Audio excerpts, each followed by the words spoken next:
TemaCast.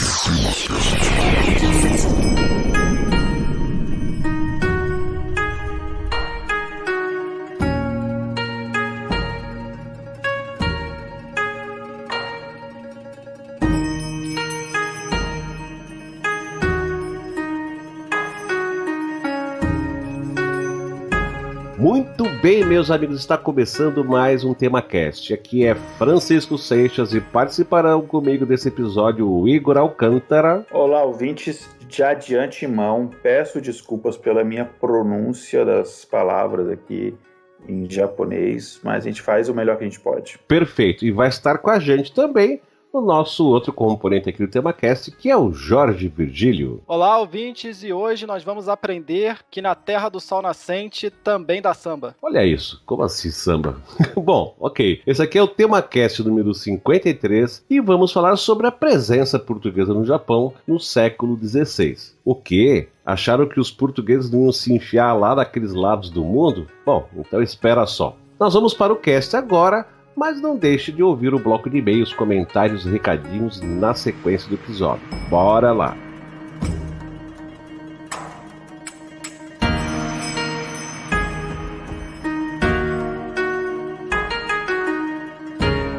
Bom, gente, antes da gente chegar de cara no assunto, nós gostaríamos de deixar um agradecimento para a Maria Freire, lá de Brasília, que colaborou conosco na elaboração desta pauta. Muito obrigado, Maria, um abração para você, tá? E agora, falando do assunto principal, vamos tocar primeiro na situação religiosa do Japão. Vou convidar aí o Jorge Virgílio para falar um pouco. Mete bronca, cara. Então, Francisco, a situação religiosa, né, do Japão, ela apresenta um quadro bem complexo. Na história da religião no Japão, há um longo processo de influências, né, mútuas entre diferentes tradições religiosas, particularmente entre o shintoísmo e o budismo.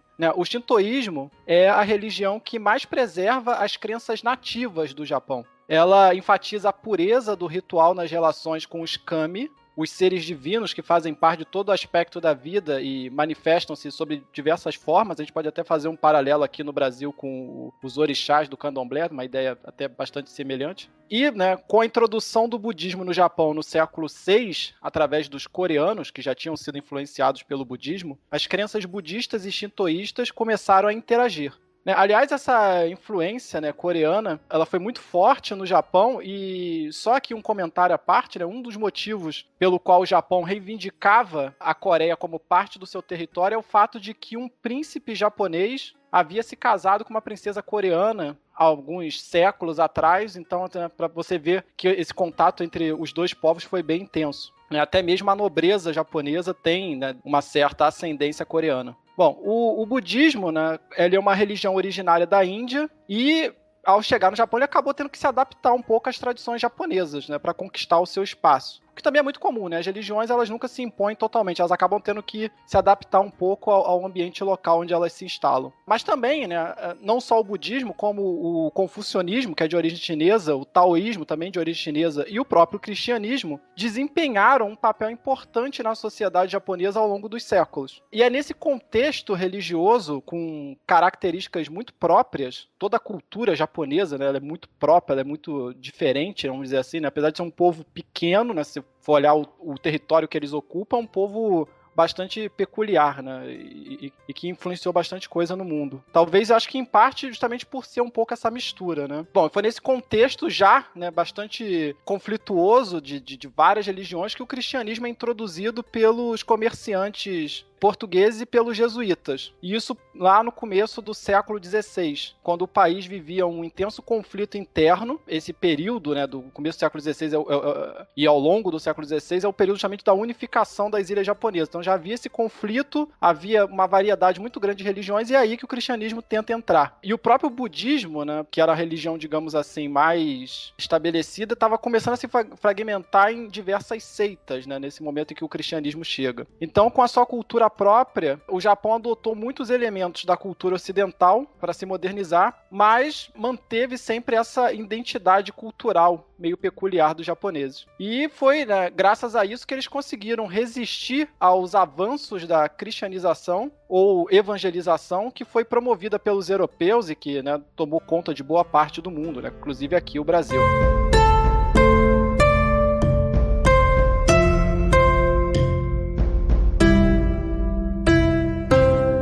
Mas sobre essa questão do cristianismo no Japão, eu vou chamar o Igor, né, para falar pra gente sobre isso, que eu acho que ele tem informações melhores sobre a chegada do cristianismo em terras nipônicas. Pois é, Jorge.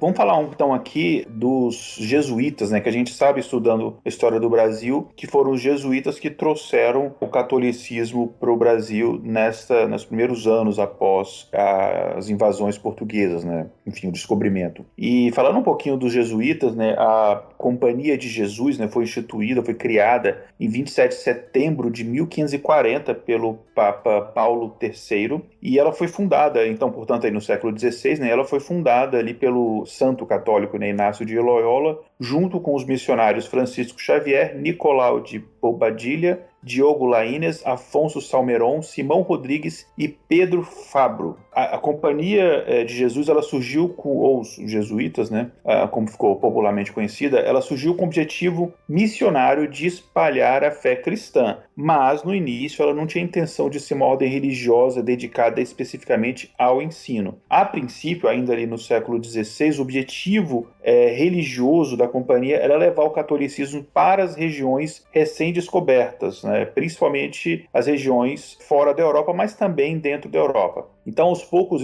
os missionários jesuítas se espalharam por outros territórios, chegando nas Américas, conforme eu falei, na África e na Ásia, enfim, para o mundo inteiro. E no Oriente, o mais importante desses missionários foi, sem dúvida nenhuma, São Francisco Xavier, né, que ele viveu ali de 1506 a 1552. A Companhia de Jesus, isso é importante a gente falar, ela foi a ordem que ficou com o monopólio da evangelização do Japão no ano em que a partir da data ali, né, que Francisco Xavier chegou no arquipélago, em 1549. Portanto, a gente está falando aí de 9 anos só depois da criação da companhia. E os jesuítas, né, liderados, mais uma vez, aí por Francisco Xavier, chegaram a converter e batizar muitos fiéis, entre eles, inclusive, membros da corte, monges budistas que acabaram também se convertendo à fé cristã. Os jesuítas se adaptaram ao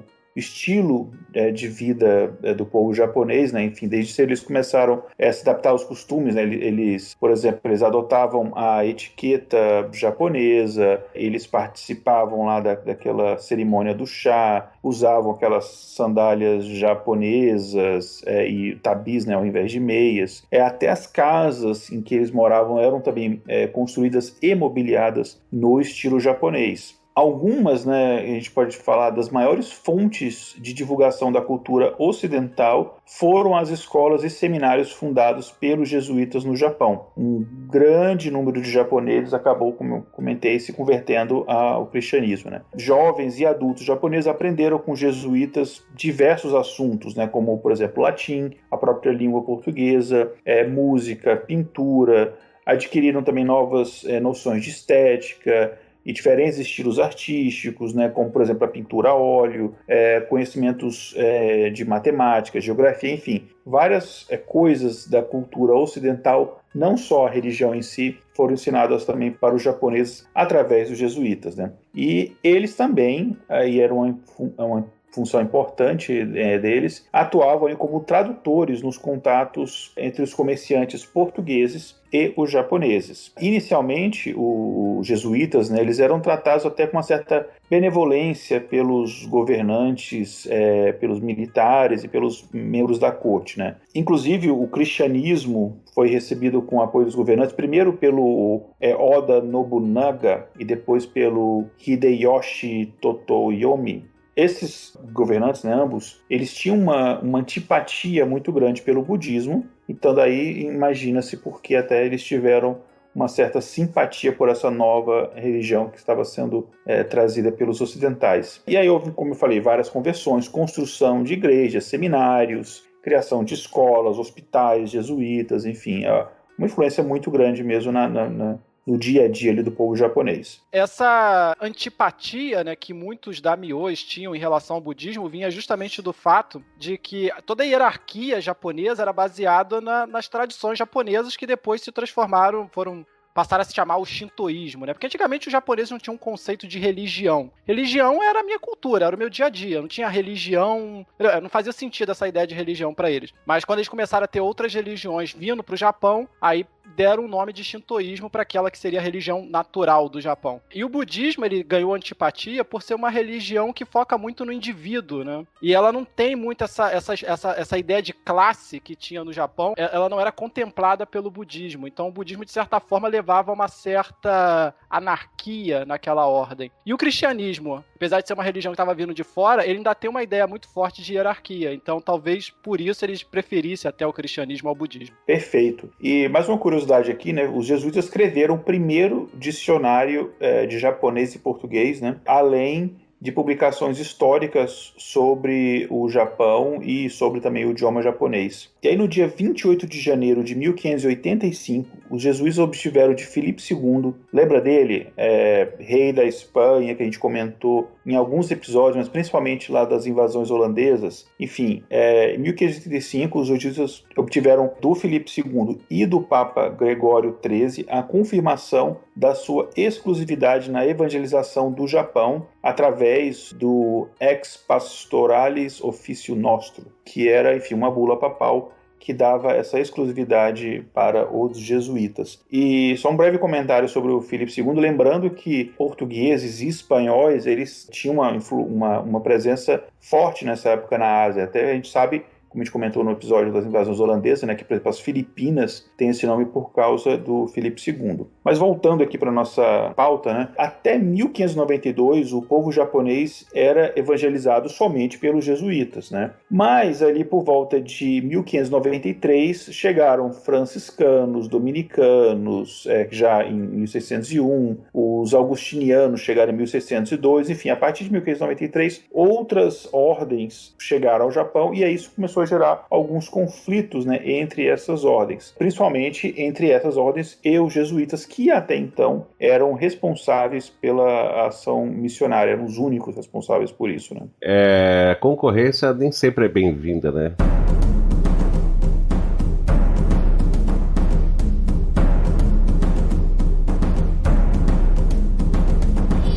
Bom, mas olha só, gente, em 1549, Francisco Xavier, um missionário espanhol, desembarcou em Kagoshima. Ele chegou ao Japão a serviço de Portugal para divulgar o cristianismo no país e tornou-se um dos mais famosos missionários do padroado português pelo trabalho que desenvolveu ao longo da sua vida na África e, sobretudo, na Ásia, com um particular destaque para o Extremo Oriente. Ele nasceu em 1497 no reino de Narrava, no castelo de Xavier, da Espanha. Ordenou-se padre no dia 24 de junho de 1537 em Veneza. Nos relativamente poucos anos de sua vida missionária, atuou na Índia entre 1542 a 1545, em Malaca em 1545 até 1549 e no Japão de 1549 até 1551 e, por fim, nos portos da China de 1552, onde veio a falecer na ilha de Sanxian. Xavier viveu toda a sua vida de sacerdote em função da fé e da catequização. Ordenado padre, dá início na Itália, com outros membros da Companhia de Jesus, a um trabalho espiritual que atrai muitos governantes católicos. Entre eles, o rei João III de Portugal, que desejava enviar padres para disseminar o catolicismo em seu domínio na Ásia. O Francisco Xavier parte para a Índia na mesma época em que o Papa Paulo III reconhece formalmente a Ordem da Companhia de Jesus. Ele inicia suas atividades missionárias ao ser solicitado pelo rei de Portugal, D. João III, para evangelizar os povos das Índias do Oriente. Ele desembarca em Goa a serviço da Companhia de Jesus e atuou durante 10 anos no Oriente como missionário até a sua morte. Enquanto atuava na região de Malaca, Malacca,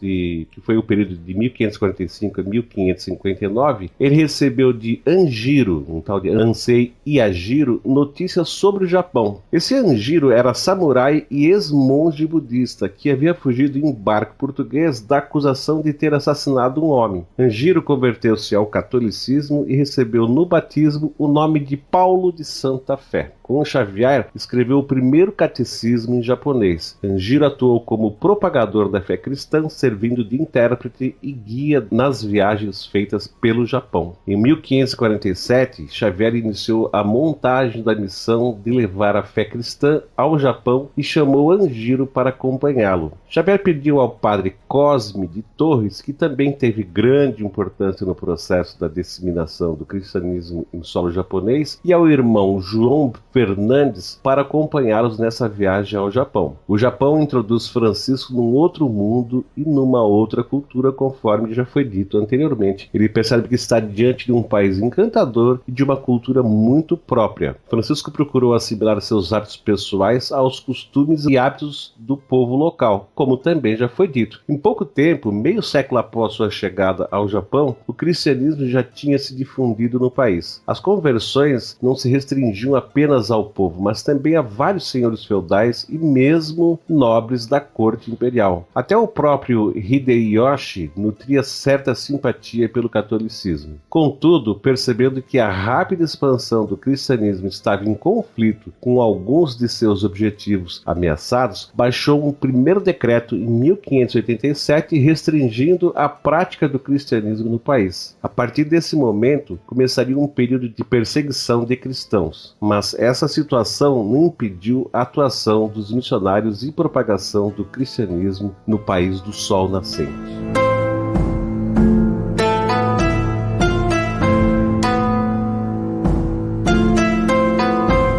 Francisco Xavier estabeleceu 2 focos de cristianização no Japão, um em Yamaguchi e outro em Funai. Deixando o porto de Satsuma, passando por Hirado e Yamaguchi, Xavier parte para Kyoto, com o objetivo de levar o cristianismo às autoridades locais. Mas não foi bem recebido pelo governo local, pois Francisco Xavier tinha feito voto de pobreza e não agradava aos japoneses o modo como ele se apresentava. É bom a gente citar isso aqui, gente, porque assim, o Japão, né, que tinha toda a tradição deles lá, de vestimentas e de hábitos, mas eles sempre se vestiram assim muito bem, né, dentro daquela estilo deles. E o Francisco Xavier chegou lá todo maltrapilho, né, voto de pobreza, então ele não foi visto com muito bons olhos pela turma lá, principalmente o pessoal mais nobre, né. Numa das passagens mais curiosas da história, quando viajava para Kyoto, e em apenas 11 dias, Xavier verificou a razão por que a catequização não progredia e os japoneses davam pouca atenção às suas palavras. Era o quê? Isso que eu acabei de falar. Era a pobreza de que fizera voto e que aos japoneses impressionava muito mal. Quando soube que o daimyo, senhor feudal, né? Aliás, dá uma explicação,zinha aí, ó.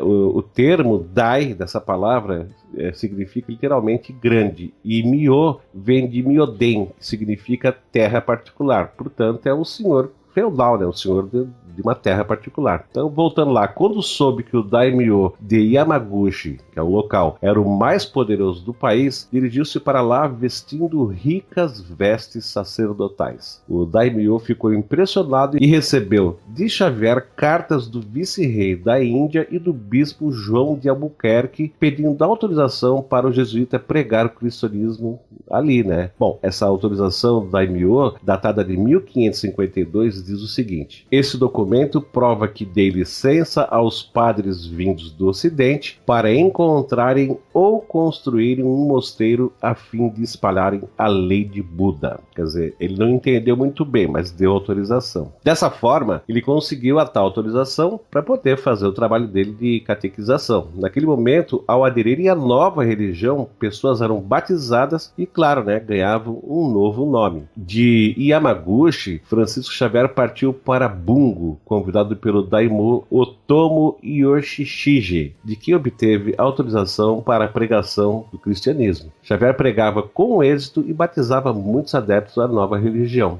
Em suas mãos foram convertidas mais de 100 mil pessoas que procuravam com interesse conhecer o cristianismo. O sucesso da ação missionária de Xavier no Japão levou em 1552 a organização para o envio de jovens ao exterior para estudar a doutrina cristã. Por ter introduzido o cristianismo no Japão e por sua contribuição como missionário, Francisco Xavier é considerado o pai da missão cristã no Japão. Em 1551, ele partiu para a Índia, chegando a Goa em janeiro do ano seguinte. Alguns meses depois, embarca para a China, pois alimentava um desejo de conhecer o povo chinês e deixar ali as raízes da fé cristã. Então ele chega à ilha de Sanxian, esperando entrar na corte imperial. Só que em 1552, a sua saúde começa a ficar muito deteriorada e ele vem a falecer no dia 3 de dezembro de 1552. Mas resumindo, a sua missão estava encerrada quando ele tinha apenas 46 anos de idade. Até a sua morte, Francisco Xavier havia percorrido cerca de 120 mil quilômetros em suas atividades missionárias. Muitos milagres são atribuídos à sua pessoa, tanto em vida quanto em morte, o que levou a ser canonizado no dia 12 de março de 1622. E mesmo depois de sua morte, durante quase 2 séculos, os jesuítas continuaram a partir de Goa para evangelizar o Oriente. No entanto, a situação tornou-se tensa para os católicos. No ano de 1597, Hideyoshi voltou-se contra os cristãos e mandou crucificar 26 deles em Nagasaki, que ficaram conhecidos como os 26 mártires do Japão. Esses primeiros santos japoneses foram seguidos de um grande número de outros, ocorrendo o massacre de 188 mártires, também crucificados em Nagasaki.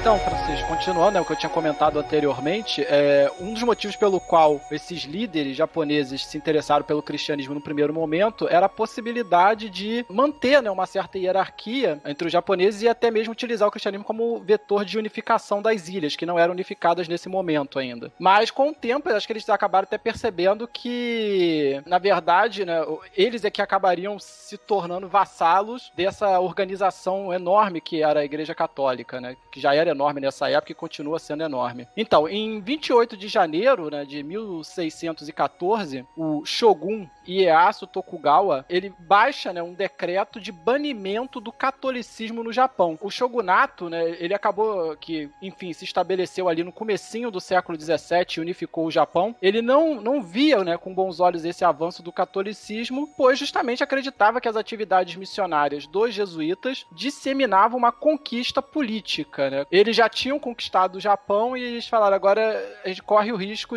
dessa religião nos conquistar. Soma-se a isso a influência dos protestantes que vinham da Holanda e que mantinham relações de comércio com o Japão e conflitos com outras religiões já existentes no Japão. E também as intrigas incentivadas na época por franciscanos, dominicanos e agostianos contra os jesuítas. Tem um filme, e que também virou um seriado, chamado Shogun, que fala bastante desse período, que mostra justamente o final dessa unificação japonesa e essa aproximação dos holandeses e mais tarde até dos britânicos com os líderes japoneses. E por eles serem contra o catolicismo, eu acho que eles também acabaram incentivando um pouco os líderes japoneses nessa direção, provavelmente pintando a Igreja Católica como expansionista e controladora. Provavelmente os holandeses tiveram bastante participação nisso, holandeses e britânicos. Enfim, com esse banimento, as igrejas católicas foram destruídas, os missionários foram deportados e os que permaneceram foram perseguidos e martirizados junto com os fiéis. Torturas físicas e psicológicas foram usadas contra os cristãos, principalmente japoneses que tinham se tornado cristãos. Soma-se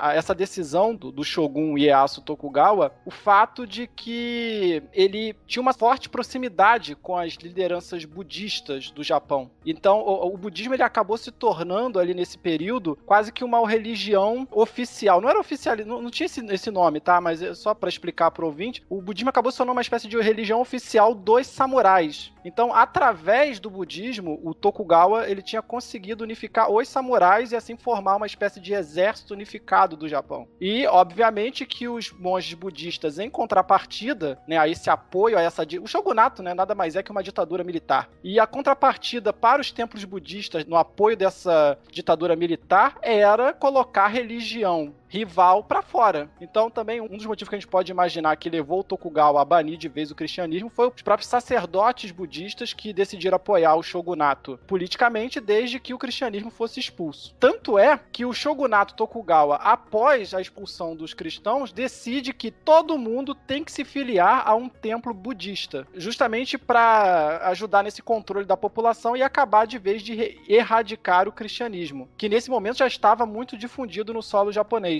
Enfim, o cristianismo ele é uma religião que faz bastante sucesso porque justamente é uma religião que foca muito no pobre, né? E todo lugar tem muito pobre. Então, se você faz uma religião que foca muito naquelas pessoas que são excluídas, existe uma forte tendência que essa religião cresça e se espalhe, né? Até hoje a gente percebe isso aqui no Brasil. A gente vê que justamente essas novas seitas religiosas que vão surgindo, elas focam muito nessas regiões do país onde existe mais pobreza de todo tipo, né? Maior ausência do Estado, etc. Revoltas, né, por parte dos cristãos aconteceram, né? Não foi passivo também essa expulsão. E a maior dessas revoltas foi a chamada Revolta de Shimabara, que ocorreu em 1637 e onde 30 mil camponeses cristãos, camponeses japoneses, né, que tinham se convertido ao cristianismo, enfrentaram o exército de guerreiros de samurais do Shogun Tokugawa. Isso é uma coisa totalmente impensável, se você for pensar, da cultura tradicional do Japão. Camponeses que se rebelam contra os samurais que eram os nobres. Então você vê o tipo de anarquia, né, que o cristianismo estava promovendo, instigando camponeses a se rebelar contra os samurais. É uma coisa impensável anos antes. Não, mas só uma coisa, né, Jorge? Né, que eles não falaram para eles fazerem isso. Foi o fato deles terem se convertido ao cristianismo e os cristianismo está sendo erradicado por esse Tokugawa. Uhum. Eles reagiram, né? Para ficar claro para o pessoal que é cristão não achar que a gente está dizendo que olha só que porcaria que é o cristianismo, entendeu? Não, eu sei, você tem razão em dizer isso, mas eu digo o seguinte, você tinha uma ordem de castas estabelecida no Japão e o cristianismo estava comprometendo essa ordem. E a gente sabe que o cristianismo ele vai dizer que bom é quem é cristão. Ok.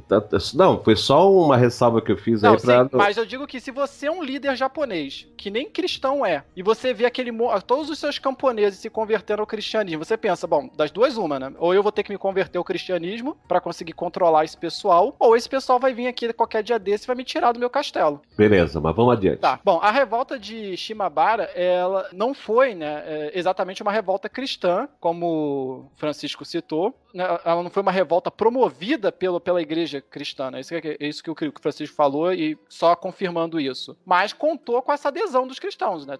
A religião deles estava sendo expulsa e eles reagiram. A rebelião foi esmagada, mas deixou marcas profundas para o shogunato. A revolta também contribuiu para o fechamento da nação e fez com que se proibisse qualquer embarcação portuguesa de aportar em um porto japonês, né? Como eu tinha comentado antes. E isso ligou o pisca-alerta da nobreza japonesa, né? Com a ideia de que aquela religião podia fazer uma inversão da ordem social. E só para citar mais um exemplo disso, pegando uma outra cultura que não é a japonesa, foi exatamente assim que eles conseguiram efetivamente acabar com os astecas. Porque quando os cristãos chegaram no México, eles cristianizavam os mais pobres e colocavam os mais pobres no lugar dos mais ricos. Então aquele cara que era camponês e pobre, agora vai ser senhor de terra cristão. O senhor de terra indígena não cristão, ou eu vou matá-lo ou eu vou jogá-lo na escravidão. Com certeza eles percebendo isso, decidiram expulsar de vez o cristianismo, né? Não tinha passou a ser tolerância zero com o cristianismo. Muitos missionários que estavam ali no Japão nesse período passaram a viver clandestinamente no país e por isso foram chamados de Kakure Kiristan, que nesse meio japonês bastante esquisito significa cristão escondido. Os católicos utilizaram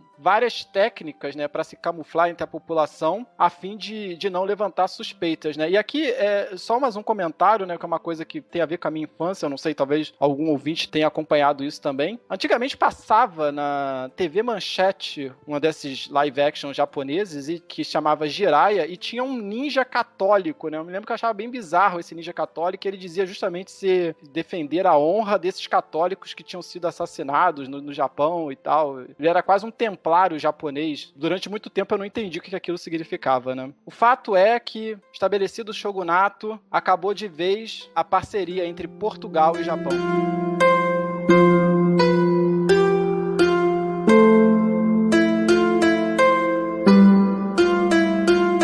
Em 1639, o Japão fechou definitivamente os portos para o Ocidente. Apenas o comércio com a Holanda e China foi mantido através do porto de Nagasaki. Este passa a ser o único contato com o mundo exterior. O cristianismo ficou proibido, banido durante 250 anos, até meados do século XIX, quando o Japão reabriu as portas para o resto do mundo. Quando o comandante Perry, com sua esquadra, o obrigou a abrir as suas portas em 1853. 5 anos depois, o Japão assinou tratados com os Estados Unidos, com a Holanda, com a Rússia, com a Inglaterra e com a França. As relações com Portugal só foram retomadas 2 anos depois por insistência de um holandês. E você, Igor, tu tá por aí ainda, cara? Tô sim.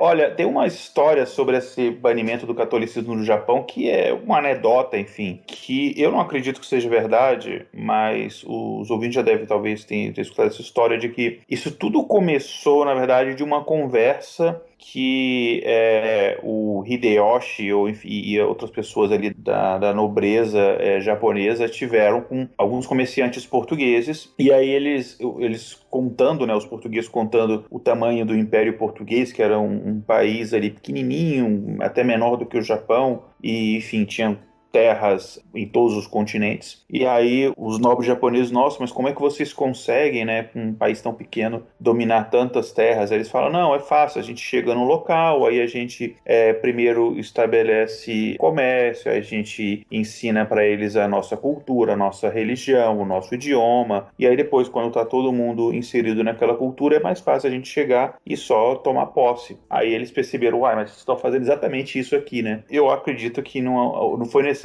que os portugueses não seriam tão burros, né, de entregar o ouro pro japonês, mas existe essa anedota que foi a partir dessa conversa que despertou a atenção do japonês, o que poderia acontecer com eles, e levou todo esse processo que a gente comentou aí. Eu prefiro ficar com a versão de que o shogunato se incomodou com o coitadinho do camponês que virou cristão, que de repente já não estava mais tão ligado, né, ao seu líder, né? Então eu prefiro acreditar nessa. Eu também não acredito que os portugueses tivessem assim tanta inocência ao ponto de dizer isso e entregar o próprio ouro. Pois é, mas é uma história até engraçada. Ou encher o português de saquê, né? E aí o cara, depois de ter bebido todas, falou tudo. Ou é mais uma piada que a gente costuma fazer com os portugueses, né? Ou então prenderam os comerciantes portugueses e aí fizeram delação premiada. Olha isso, olha aí.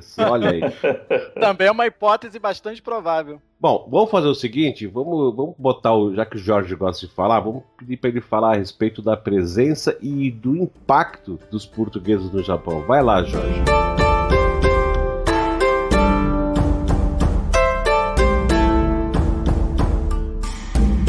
Tá ok, Francisco. Então, em 1512, né, durante o reinado do Dom Manuel I, que inclusive era o soberano de Portugal que estava no poder no período do, entre aspas, descobrimento do Brasil, chegaram, né, as notícias de que os portugueses haviam encontrado um arquipélago que havia sido citado pelo mercador italiano Marco Polo lá alguns séculos atrás, né, quando Marco Polo esteve na China, que, né, havia sido registrado por ele como sendo o Cipango, o Chipango, o Jipango, né? O local onde o sol nasce em chinês. Até essa época aí, de 1500, os japoneses viviam muito isolados, pelo fato do país não ter ligação por terra com nenhum outro. Possuíam contato, né, apenas com a China e a Coreia, de onde receberam fortes influências culturais, tais como a própria escrita, o cultivo do arroz e as religiões budista, taoísta e o confucionismo. Mas a informação que o Ocidente tinha do Japão ainda vinha de mercadores que tinham contato pelo continente chinês e que lhes havia chegado pela descrição do Marco Polo. Nas palavras, né, do Marco Polo, o Japão era uma ilha grande, de gente branca, de boas maneiras, formosos e de uma riqueza incalculável, né? Havia também esse mito de que o Japão era uma ilha quase como que um Eldorado e que havia grandes riquezas lá, que a gente viu que não é verdade. Havia uma riqueza até cultural, mas, digamos assim, não era um lugar também que tinha muito ouro, como eram difundidas pelas lendas nessa época. Enfim, a partir de 1540, as informações sobre o Japão ficam mais claras. Os barcos japoneses, eles costumavam ancorar nas pequenas ilhas de Liampo, que fica na costa da China, e ali eles tinham muito contato com barcos chineses. E foi justamente, né, num barco chinês que se dirigia para Liampo que os primeiros portugueses chegaram no Japão, né? Essa embarcação chinesa que tinha 3 tripulantes portugueses acabou sofrendo com uma violenta tempestade e foi jogada na ilha de Tanegashima, no sul do Japão. Francisco Zeimoto, Antônio Peixoto e Antônio da Mota foram, então, os primeiros portugueses a desembarcarem no Japão. Os jesuítas, né, como a gente falou anteriormente, chegaram um pouco depois, em 1549, mas com intenções bem diferentes do que esses 3 primeiros portugueses que eram comerciantes, né? Os jesuítas, como a gente sabe, tinham essa missão de catequizar todos os povos da terra. Esses comerciantes lusitanos aportaram na ilha de Tanegashima, em Kyushu, que é a terceira maior ilha do Japão, em 23 de setembro de 1543, de acordo com um relato chamado Tepuki, que é a Crônica da Espingarda, que foi escrito, né, pelos próprios japoneses no início do século XVII. Quando os portugueses chegaram no Japão, no século XVI, o Japão estava mergulhado em guerras, né, no período do Sengoku Hidai, que era a Era dos Reinos Combatentes, né, que foi justamente esse momento da unificação do Japão. Diversos daimyos, né, os senhores feudais japoneses, lutavam entre si visando impor a autoridade do seu Bakufu, que é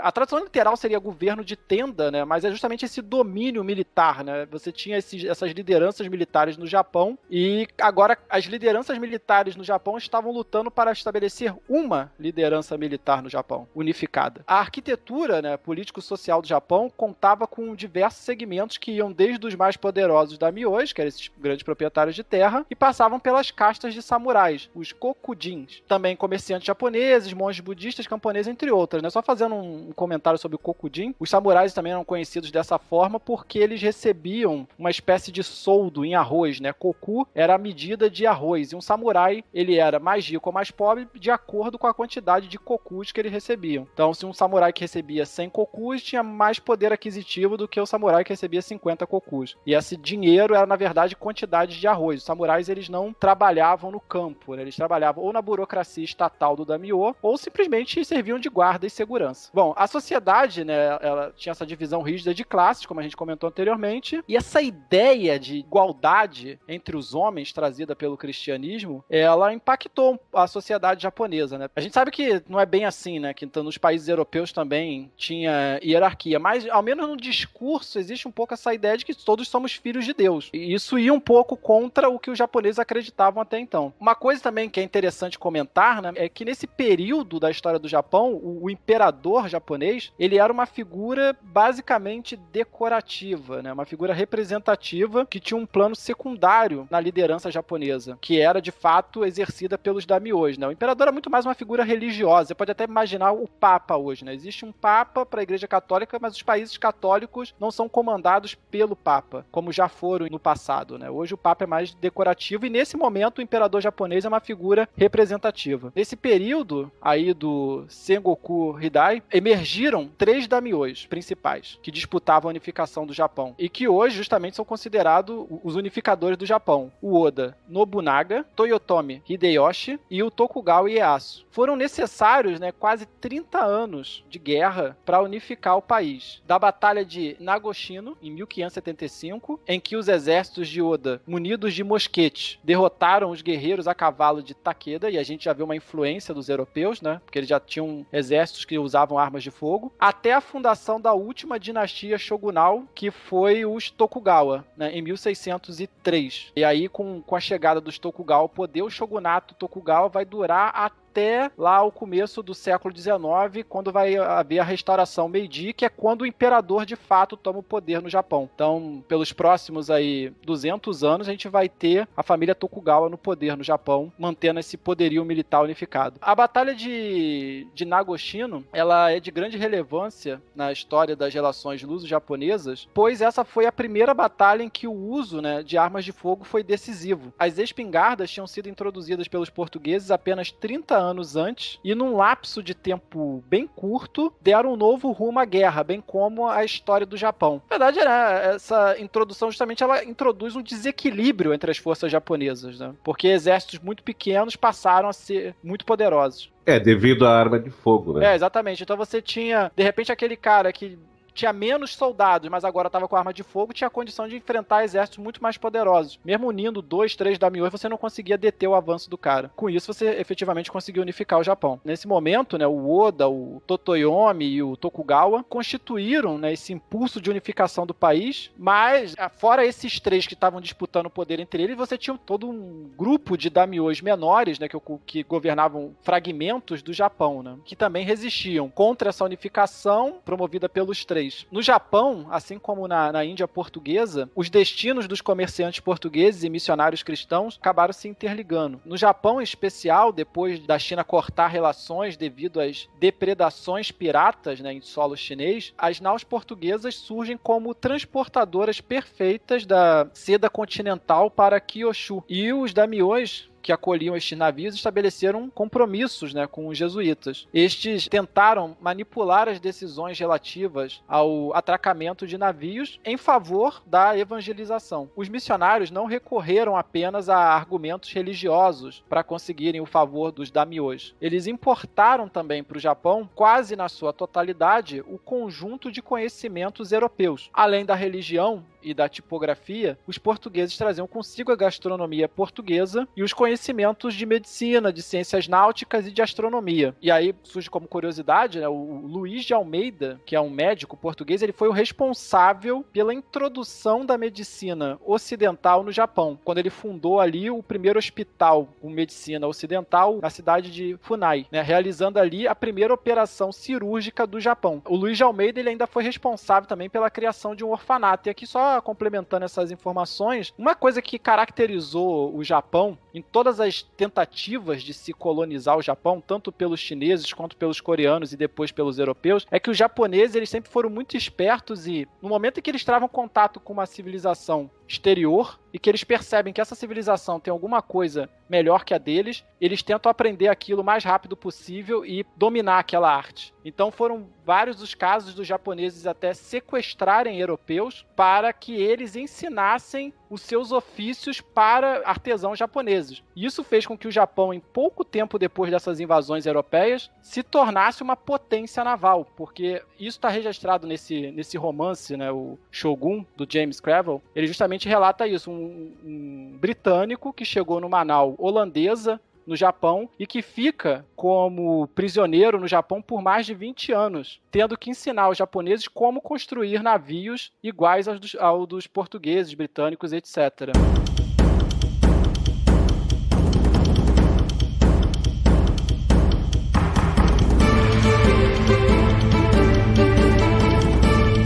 Dentre outros produtos, os portugueses dedicaram-se à exportação de ouro, pólvora e espingardas para o Japão, assim como à importação de prata e espadas. Esse comércio era chamado de comércio Nanban. O termo Nanban, que é bárbaros do sul, era usado para se referir aos comerciantes e jesuítas, que também consistia em levar ao Japão as sedas da China, da qual a classe nobre não podia prescindir, e trazer dali principalmente prata, além de objetos de charão, espadas, biombos e outros objetos de arte. E para quem não sabe o que é charão, gente, charão é um verniz negro ou vermelho produzido na China, tá? Que dá um excelente acabamento. Então eles também acabavam trazendo esse tipo de verniz aí da China, entre outras coisas. Este comércio não incluía quaisquer mercadorias trazidas da Europa. Nos primeiros anos, o Japão exportava mais ouro que prata. Os lucros deste comércio eram vultuosos em virtude de a prata ter muito mais valor na China e a seda chinesa ser muito mais valorizada no Japão. Os portugueses deixaram uma rica série de obras escritas em japonês e português, pois os jesuítas levaram à imprensa a primeira letra romana que entrou no Japão. Porém, os japoneses já usavam a xilografia para imprimir livros desde o século VIII. Assim, os tipos móveis de ferro fundido, o método tipográfico, não foi bem aceito por eles, voltando a usar a xilografia. Os navios portugueses que aportavam no Japão descarregavam pólvora, seda e porcelanas trazidas da China e especiarias da Índia. Também traziam animais de várias espécies exóticas e toda uma série de objetos até então desconhecidos pelos japoneses, como, por exemplo, o vidro, os óculos, o relógio, a lã, os jogos de cartas, etc, etc. Ademais, introduziram novos hábitos ao povo nipônico, como o hábito de fumar. E aqui uma observação, porque eu conheci gente japonesa, filho de japonês, diz que o Japão é um dos países onde mais se fuma no mundo.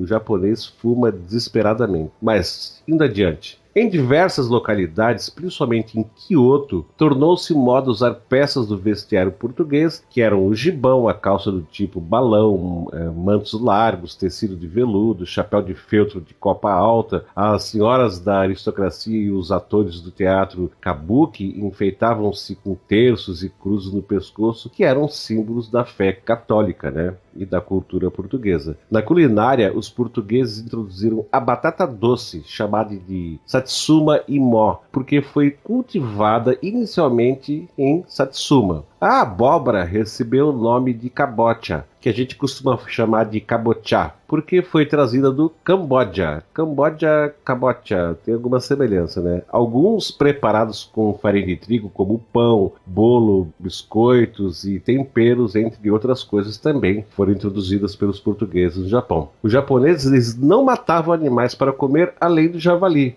mas, por influência dos portugueses, passaram a comer carne de vaca, porco, galinha. Hoje o japonês come tubarão, come baleia, come o que passar pela frente. Também é uma informação dada por essa pessoa que eu conheci, japonesa. Mas o comércio no Japão não estava restrito apenas aos portugueses, da mesma forma que a missão evangelizadora não estava restrita aos jesuítas, como a gente citou. Em 1609, a Holanda inicia o comércio no Japão e em 1613 foi a vez da Inglaterra tomar parte dessa empreitada. Os portugueses estiveram no Japão por quase um século, período que acabou conhecido como o século cristão, que foi de 1542 até 1640. Durante a presença dos portugueses no Japão, não houve perigo militar externo algum. Se houve, desafio foi dos comerciantes e missionários que tinham como ambição o controle de circulação de mercadorias e atuação religiosa.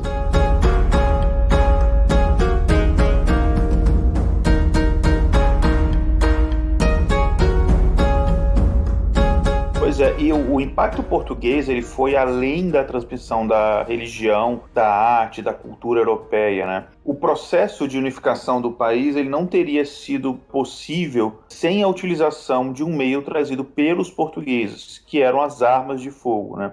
E aqui vale a pena enfatizar que, apesar das técnicas de fabricação desse armamento já serem de conhecimento dos chineses, né, o mesmo não aconteceu no Japão, que vivia até então um grande isolamento, né? E vale lembrar que a pólvora, né, foi inventada pelos chineses, mas o uso inicial da pólvora não era bélico, né? A pólvora foi inventada e utilizada inicialmente como fogos de artifício, né? Os portugueses eles introduziram as armas de fogo no Japão, contribuindo para a unificação do país, conforme a gente falou, e provocando uma mudança na arte da guerra, né? A arma de fogo ela revolucionou bastante a forma como se fazia guerra, como é de se imaginar, né? Numa época em que se usavam apenas espadas e lanças. Tipo você jogar um joguinho com cheat code. Os portugueses mantiveram conversas com o daimyo Tokitaka da Negashima através de Goho, que era um intérprete chinês, né? Esse tentou explicar o funcionamento da arma, né? apelando ali para os seus efeitos, e uma demonstração ali rápida da sua eficácia convenceu o daimyo e os samurais, né, que essa novidade, né, Tobidogu, né, ou seja, ferramenta voadora, seria importante na arte da guerra, exatamente no período de várias lutas internas em que eles viviam, né? O governo do Tanegashima ficou impressionado, né, pela arma de fogo. A espingarda e o mosquete acabaram se difundindo rapidamente no Japão. E fascinado pelas armas de fogo, o povo japonês logo tratou de aprender e assimilar a fabricação e o manuseio dessa arma, desenvolvendo o teppo, que era o seu próprio arcabuz. Com o aparecimento da arma de fogo, foi necessária a importação de matérias-primas para a produção e fabricação de pólvora, o que contribuiu para a expansão do comércio português no Japão.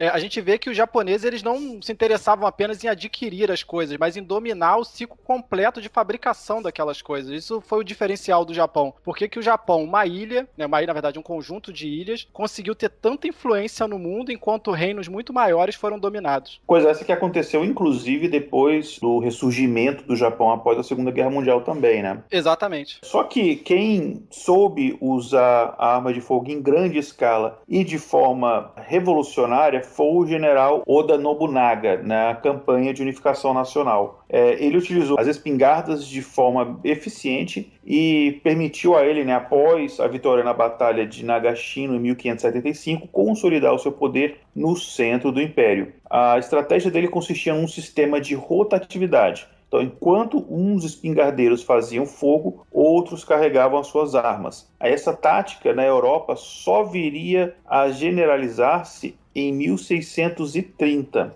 Na verdade, foram os japoneses que inventaram essa técnica, né? Muito poucas pessoas sabem disso, mas acabou que a própria tática de guerra japonesa se generalizou pela Europa. Pois é, e o budista Bushinambo, a pedido do daimyo de Tanegashima, escreveu em 1606 as Crônicas da Espingarda, ou Teppoki. E essa obra é um documento muito valioso que relata a história, né, sobre a introdução da arma de fogo, e através dela temos conhecimento também sobre a chegada e a atuação dos portugueses no Japão. Só que além da arma de fogo, além da religião, todas as coisas que a gente falou, né, o contato entre essas duas civilizações deixou também outras marcas duradouras. A língua portuguesa, né, foi no início o meio de comunicação dos estrangeiros com o Japão. Ainda hoje, né, existem inúmeros vocábulos de origem portuguesa na língua japonesa, né? Foi com os portugueses que entrou no Japão a imprensa de tipos metálicos. A gente está falando, enfim, de alguns anos aí, um século mais ou menos ou mais após a invenção da imprensa, né, pelo Gutenberg, né? E foi inclusive um missionário português, coisa bem interessante desse fato, que escreveu a primeira gramática da língua japonesa. Olha isso, olha só, depois eu falar que português é burro, né? Tá bom. Burro nada, vieram aqui levar o nosso ouro, é burro. Burro é a gente, né? Exatamente, burro somos nós. Pois é. Enfim, o Peixoto da Fonseca, né, na obra O Português entre as Línguas do Mundo, de 1985, ele mencionou, entre outras, né, palavras, enfim, japonesas, que tiveram influência da língua portuguesa, e aqui vai ser um festival de errar a pronúncia. Então, a gente tem, por exemplo, furazuko, que vem de frasco, marumero, que vem de marmelo, bizuqueto, de biscoito, pisutoro, de pistola, retero, de letreiro, arufabeto, de alfabeto, kirizuto, de Cristo, iazu, de Jesus, kirizutan, de cristão, batarém, de padre, contazo, de contas, o rosário, né, que se reza, anima, de anima, alma, né? Enfim, são algumas das palavras na língua japonesa que sofreram influência do português. Tem algumas que a gente até acha que não, na verdade não são, né, Francisco?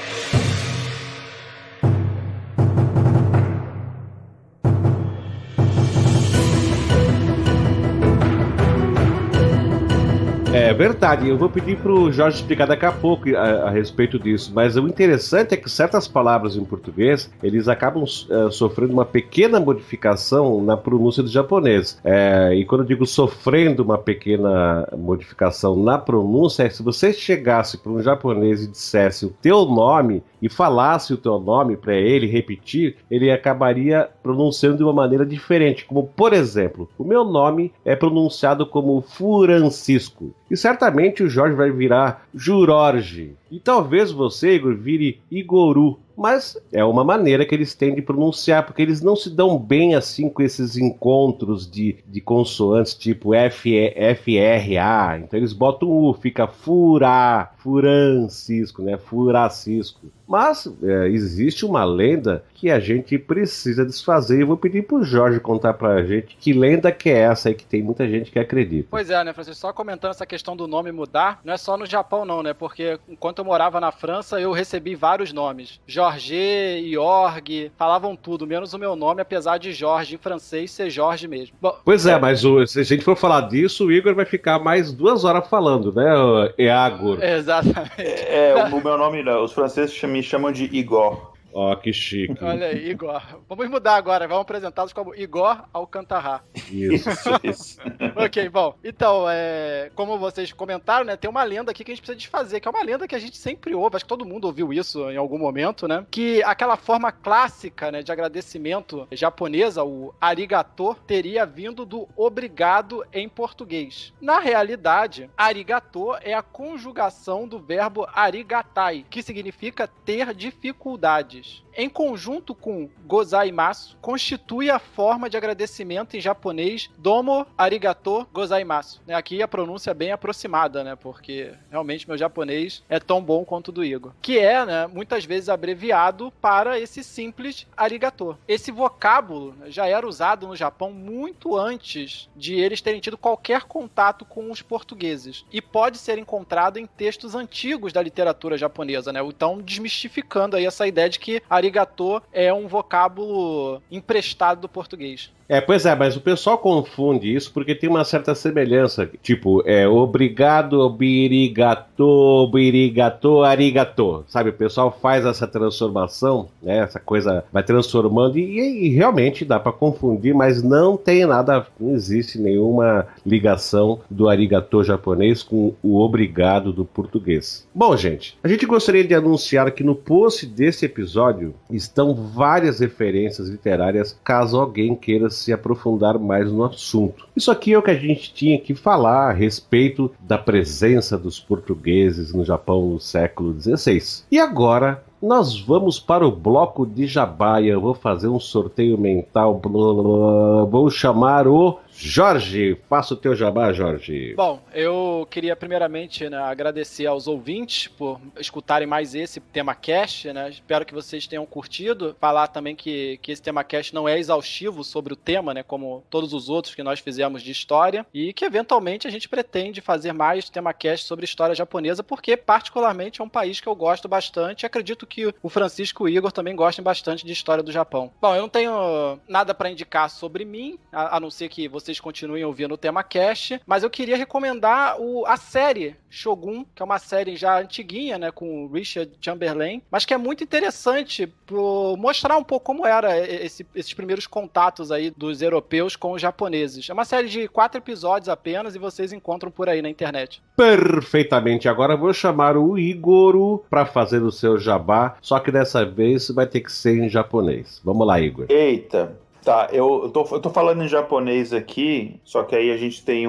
na edição vai acabar saindo aí pros ouvintes em português, tá? Mais uma vez eu vou indicar o meu site, né, que os ouvintes já estão cansados de saber, que é o igoralcantara.com.br, e dessa vez eu vou pedir para eles entrarem e verem, e dar uma olhada lá num dos livros que eu escrevi, que tem um tempo que eu não comento, que é o Endecágono, né, um livro de contos, bem facinho de ler, são 11 contos, no mesmo estilo do meu livro mais recente, Mutua, que é, enfim, não são contos de terror, mas no mesmo conceito de todos os contos, eles são interligados, então você lê cada conto, você tem ali 11 histórias diferentes, porque eles são independentes, você pode ler em qualquer ordem, enfim, você não precisa ler todos os contos para entender as histórias, mas você tem ali 11 histórias diferentes, mas ao final, por eles estarem interligados, você acaba tendo uma 12ª história, né? Então são contos que no final o livro ele quase se transforma num romance. E todos os contos eles abordam a mesma temática, que é a solidão. Só que cada conto mostra um aspecto diferente da solidão. Esse livro, inclusive, vários dos contos desse livro foram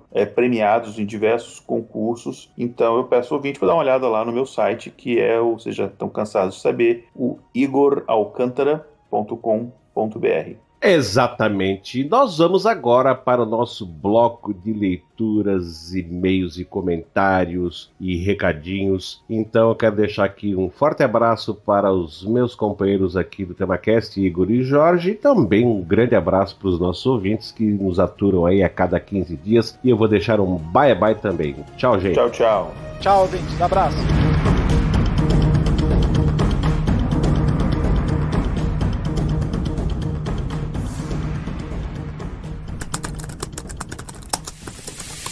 E-mail.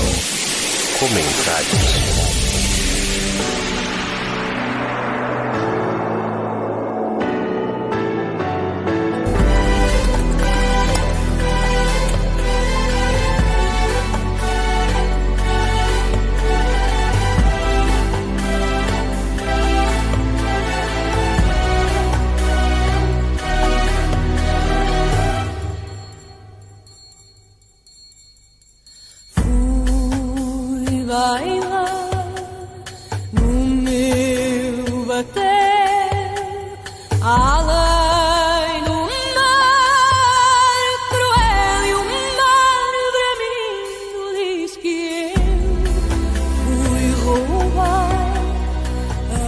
Ok, pessoal, então vamos começar a nossa leitura de e-mails e comentários.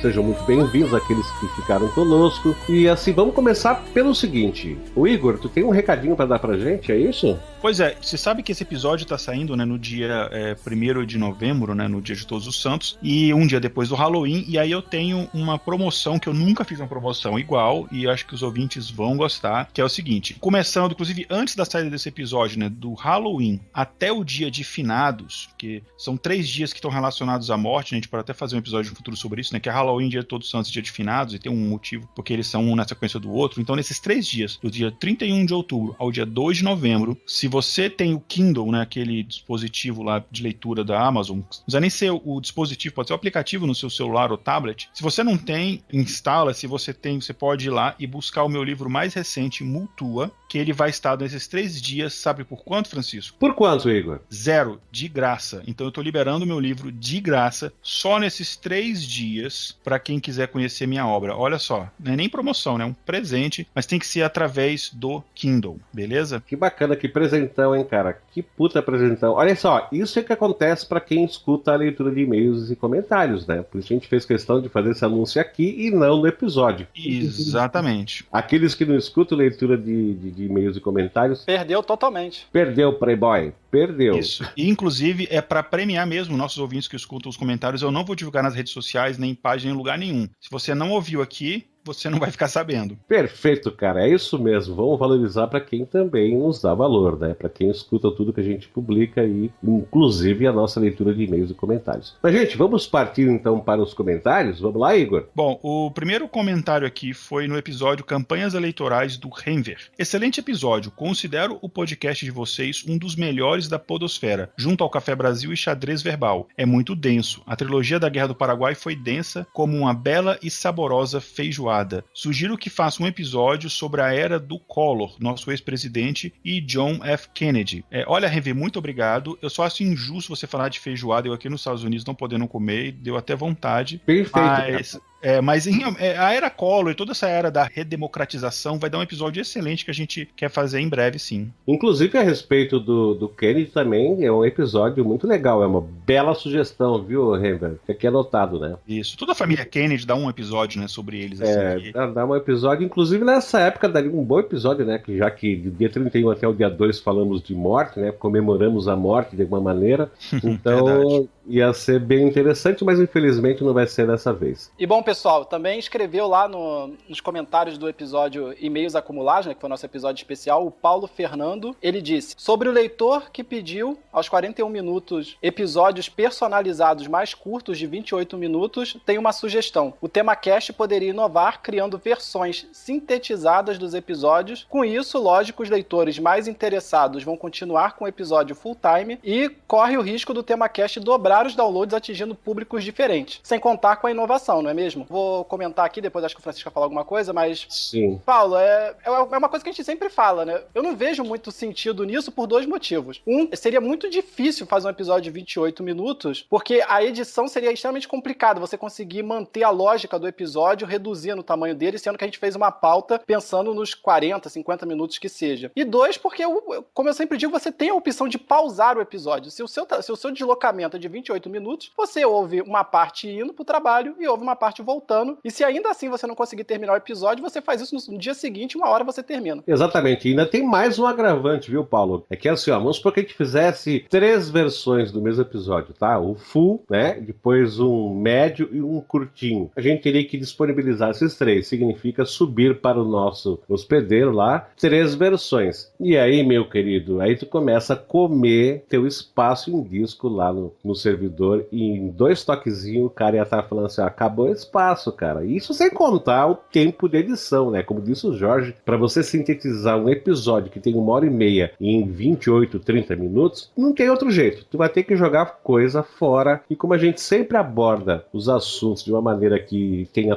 todo o conteúdo necessário, que a gente julga que é necessário para o ouvinte, então fica realmente uma coisa bem, bem viável. Inclusive eu respondi para ele lá nos comentários, não vai rolar mas que a gente ia comentar aqui. Não dá, desculpa, Paulo. Eu sei que você escuta a versão que a gente lança, mas, olha, o pessoal que é impaciente, que acha que tinha que ter 28, 29,5, 31,75, dá a pausa e continua escutando como se fosse mais uma parte do episódio. Mas um abração pra você e obrigado pelo comentário. Eu acho, só adicionar aqui, eu compreendo aqui e sei que vocês também, que a sugestão foi na melhor das intenções para melhorar. Mas tem esse problema que vocês falaram de consumo de banda, de espaço em disco e principalmente tempo de edição, mas eu vejo um outro problema. Eu vejo que vai contra a proposta, vai contra a identidade do TemaCast de aprofundar os temas. Se você joga um episódio ali a menos de meia hora, você acaba indo contra a nossa proposta de aprofundar, enfim. E aí, se é ir para contra a nossa própria proposta, perde até o sentido da gente existir. Mas olha só, teve mais uma pessoa que comentou lá no episódio sobre a origem da favela, que foi a nossa amiga aqui, Priscila Guerreiro. E ela disse o seguinte: olá pessoal, aqui é a Pris Guerreiro, tenho 36 anos e moro em São Paulo, capital. Ouvi o episódio hoje e achei muito interessante. Ao lado do meu trabalho, na Marginal Tietê, havia um terreno baldio, cheio de mato, algumas árvores e, acredite se quiser, até com alguns animais silvestres, como corujas e urutaús. Bom, faz uns 3 ou 4 anos, um grupo de pessoas sem teto invadiu o terreno, limpou, dividiu e loteou. O processo de limpeza durou cerca de 2 semanas, a construção dos primeiros barracos 4 semanas, e na 5ª semana haviam placas de vende-se lote barraco com preços que variavam de 8 mil a 20 mil reais. No segundo mês, começaram os assaltos às pessoas do meu local de trabalho. E a empresa mandou muitos ofícios ao grupamento de polícia militar solicitando apoio. Vi carros da rota entrando na favela. Vi um assalto ocorrer na minha frente, voltando do almoço às 14 horas. Um sujeito pulou o muro, puxou uma garota pelos cabelos e tomou-lhe o celular. Em seguida, correu para dentro da comunidade. A garota desesperada correu atrás dele. Não sei o que deu, porque corri para a empresa com medo. Também vi os barracos se transformando aos poucos em casas de alvenaria. Esse processo está ocorrendo até hoje. Ao mesmo tempo que notei a transformação das pessoas, nos primeiros meses haviam poucas pessoas realmente habitando naquele local. Não se viam roupas no varal, nem entra e sai de gente, apenas um ou outro. Quando houve a primeira tentativa de reintegração de posse, surgiram pessoas, mulheres, idosos, crianças. Gente que nunca vi por lá e só vi aquela vez. Fecharam a Marginal Tietê, bloquearam o trânsito, queimaram pneus e lixo. O advogado deles conseguiu, alegando ter crianças e idosos no local, a permanência temporária. Naquela ocasião, ainda haviam muitos barracos de madeira e poucos de alvenaria. Aos poucos, as pessoas foram se mudando realmente para lá. Famílias com crianças, mulheres grávidas, homens magros com aparência sofrida de quem trabalhava sol a sol. Vi animais de estimação sendo levados para lá, cães, gatos, pássaros e até uma tartaruga. Eu pude ver por uma das janelas dos banheiros da empresa que trabalho. A vista de lá é privilegiada. Há pouco tempo, houve um grande incêndio em parte do terreno. Vi a Prefeitura de São Paulo levar comida, agasalhos e uma opção para aqueles que perderam tudo e até alguns brinquedos e roupas para crianças. Sério, a Prefeitura chegou lá e fiquei surpresa. Depois desse incêndio, que de tão grande quase passou para a empresa, houve nova mudança.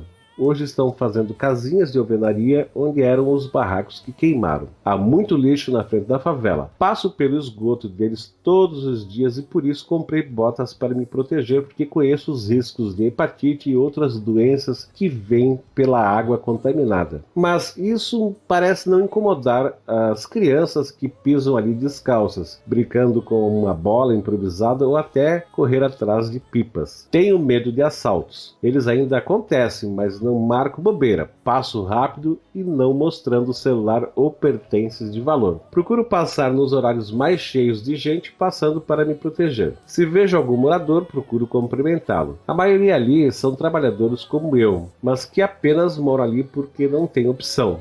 Eles fazem ligações clandestinas na energia elétrica e na água. O esgoto corre a céu aberto. E isso é triste. Todo dia vejo essa comunidade se transformando. É uma coisa viva e inacreditável. Bom, o comentário ficou grande, mas queria compartilhar isso com vocês, porque depois desse episódio lembrei de tudo isso que relatei. Abraços a todos. Bom, Pris, sinceramente, eu não sei exatamente qual é o teu sentimento com relação a isso, mas me pareceu que você é uma pessoa que se incomodou bastante e que tem uma certa, assim, repúdio, né, com relação a essa comunidade que se criou ali, os eventos que você disse que presenciou e vivenciou, mas, querida Pris, esse é o nosso Brasil, né? Infelizmente. E eu não estou nem dizendo que você tem que ficar ali vulnerável e completamente alheio à situação, mas essa é a nossa realidade, né? Isso acontece realmente, é bem assim. A gente vê, né, nessa história que ela relatou exatamente aquilo que eu comentei lá no episódio sobre as favelas, que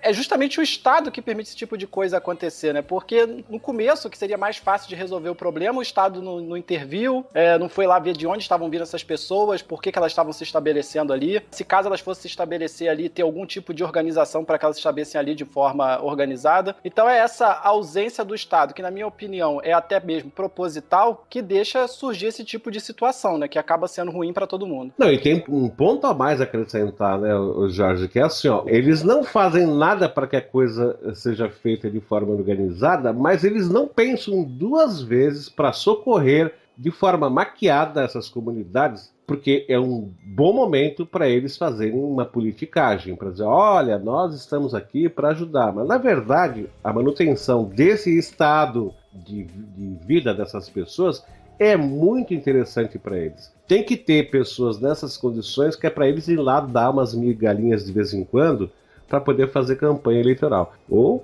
pelo menos, para mostrar que são preocupados com o pobre. Mas a preocupação deles é só em dar essas migalhinhas, dar lá umas roupinhas velhas e tentar ajudar. Mas não fazem nada para que essas pessoas, ou os filhos dessas pessoas, tenham acesso à educação, que é exatamente o único caminho que vai fazer com que as gerações futuras saiam dessa condição miserável, né? Mas é justamente a ideia, no meu ver, né, isso é a minha opinião pessoal, a ideia é de criar essa mão de obra barata, né? Então você, além de você ter esse curral eleitoral dentro da cidade, você tem também, principalmente, acho que até mais importante, a questão de você ter ali um celeiro de mão de obra barata. Então, é óbvio que a prefeitura sabia disso quando começou, mas ela não agiu porque não havia o interesse em agir. Também acho muito curioso que as comunidades vão se estabelecendo num local, enfim, com grande movimento, não dá pra dizer que o poder público não viu, e eles vão deixando, né? Isso é muito curioso, que é mais uma prova disso, né, que o Jorge comentou agora e também no episódio passado, que isso é um projeto de Estado, não é uma coisa que acontece ao acaso. Mas, Pris, a gente fica muito grato pelo seu comentário, né, pela sua opinião, a descrição que você fez pra gente de uma história curtinha e de uma experiência de vida, mas, querida, isso aí que você falou é uma história de uma pessoa que observa. Então, parabéns por isso. Mas é uma situação bastante triste, né? Vamos convir que realmente é lamentável essa situação. Verdade, né? A Pris, que, enfim, além de ouvinte, é nossa amiga também. Mas, continuando aqui nos comentários, né, no episódio das campanhas eleitorais, comentou aqui um outro ouvinte bastante frequente nos comentários, que é o Malforeia. Sim, lá do Distintivo Blue, né? Exatamente. E ele diz o seguinte: teve um comentário de um de vocês falando sobre o Deixe o Homem Trabalhar. Lembrei, só um comentário que foi um comentário do Jorge, se eu não me engano. Lembrei de uma coisa que vi no canal Viva, as reapresentações do programa do Chacrinha. Num dos programas, vi um pessoal com umas cartolinas na mão com os dizeres: deixe o homem trabalhar, o Sarney quer acertar, coisas do tipo. Daí então o próprio Abelardo Barbosa, aqui pra quem não sabe, né, o comentário meu é o nome do Chacrinha, né? Daí então o próprio Abelardo Barbosa, todo prosa, diz: quero mandar um abraço ao meu amigo, o ministro, né, das comunicações, Antônio Carlos Magalhães. Nem é preciso lembrar que a família ACM é dona de todas as filiais da Globo na Bahia até hoje. Fora as emissoras de rádio e jornais impressos, que nem sei quantos são. Eu era criança na época, então jamais lembraria de algo assim, mas fiquei boquiaberto com esse programa ao vê-lo uns anos atrás. Como a coisa era ainda mais descarada e escancarada. Por sinal, acabei de assistir ao documentário. Muito interessante, valeu mesmo por este episódio. Aí ele mandou aqui, né, uma atualização, né, um outro comentário. Achei as fotos dos cartazes nesse post. Aí ele põe lá um link, né, então você pode entrar lá no episódio campanhas eleitorais, lá no post. Procura lá o comentário do Malforeia, você vai ver esse link. É bem interessante, viu? Então, cara, obrigado. E eu lembro também quando era criança do Chacrinha, mas eu não lembro disso também não, mas eu fiquei curioso agora pra ver isso daí, que absurdo, né? É que nessa época a coisa era realmente escancarada, descarada, assim. Hoje, se fizessem o que era feito naquela época, ia aparecer um monte de gente aí, pelo menos nas redes sociais, enfiando o pau. Mas naquela época, cara, a coisa era assim, entendeu? E desde quando que o ACM foi alguma pessoa digna de alguém mandar um abraço, né, cara? Pelo amor de Deus, né? Quem conhece um pouco da história... Você tá achando que o Satanás não mandava abraço pra ele? Deve estar abraçadinho até hoje lá, inclusive. São brothers. Não, a ACM foi pro céu. O capeta não quer ir no inferno porque não quer perder o lugar. Concorrência desleal, né? Uma das poucas pessoas... Normalmente a pessoa pode ser horrível, né? Quando a pessoa morre, todo mundo elogia, vira santo. Acho que foi o único cara que ninguém elogiou, que o cara é ruim mesmo depois de morto, ninguém achou ele bom. Bom, imagina que vão falar do Sarney, né? Quando ele assumir que morreu, né?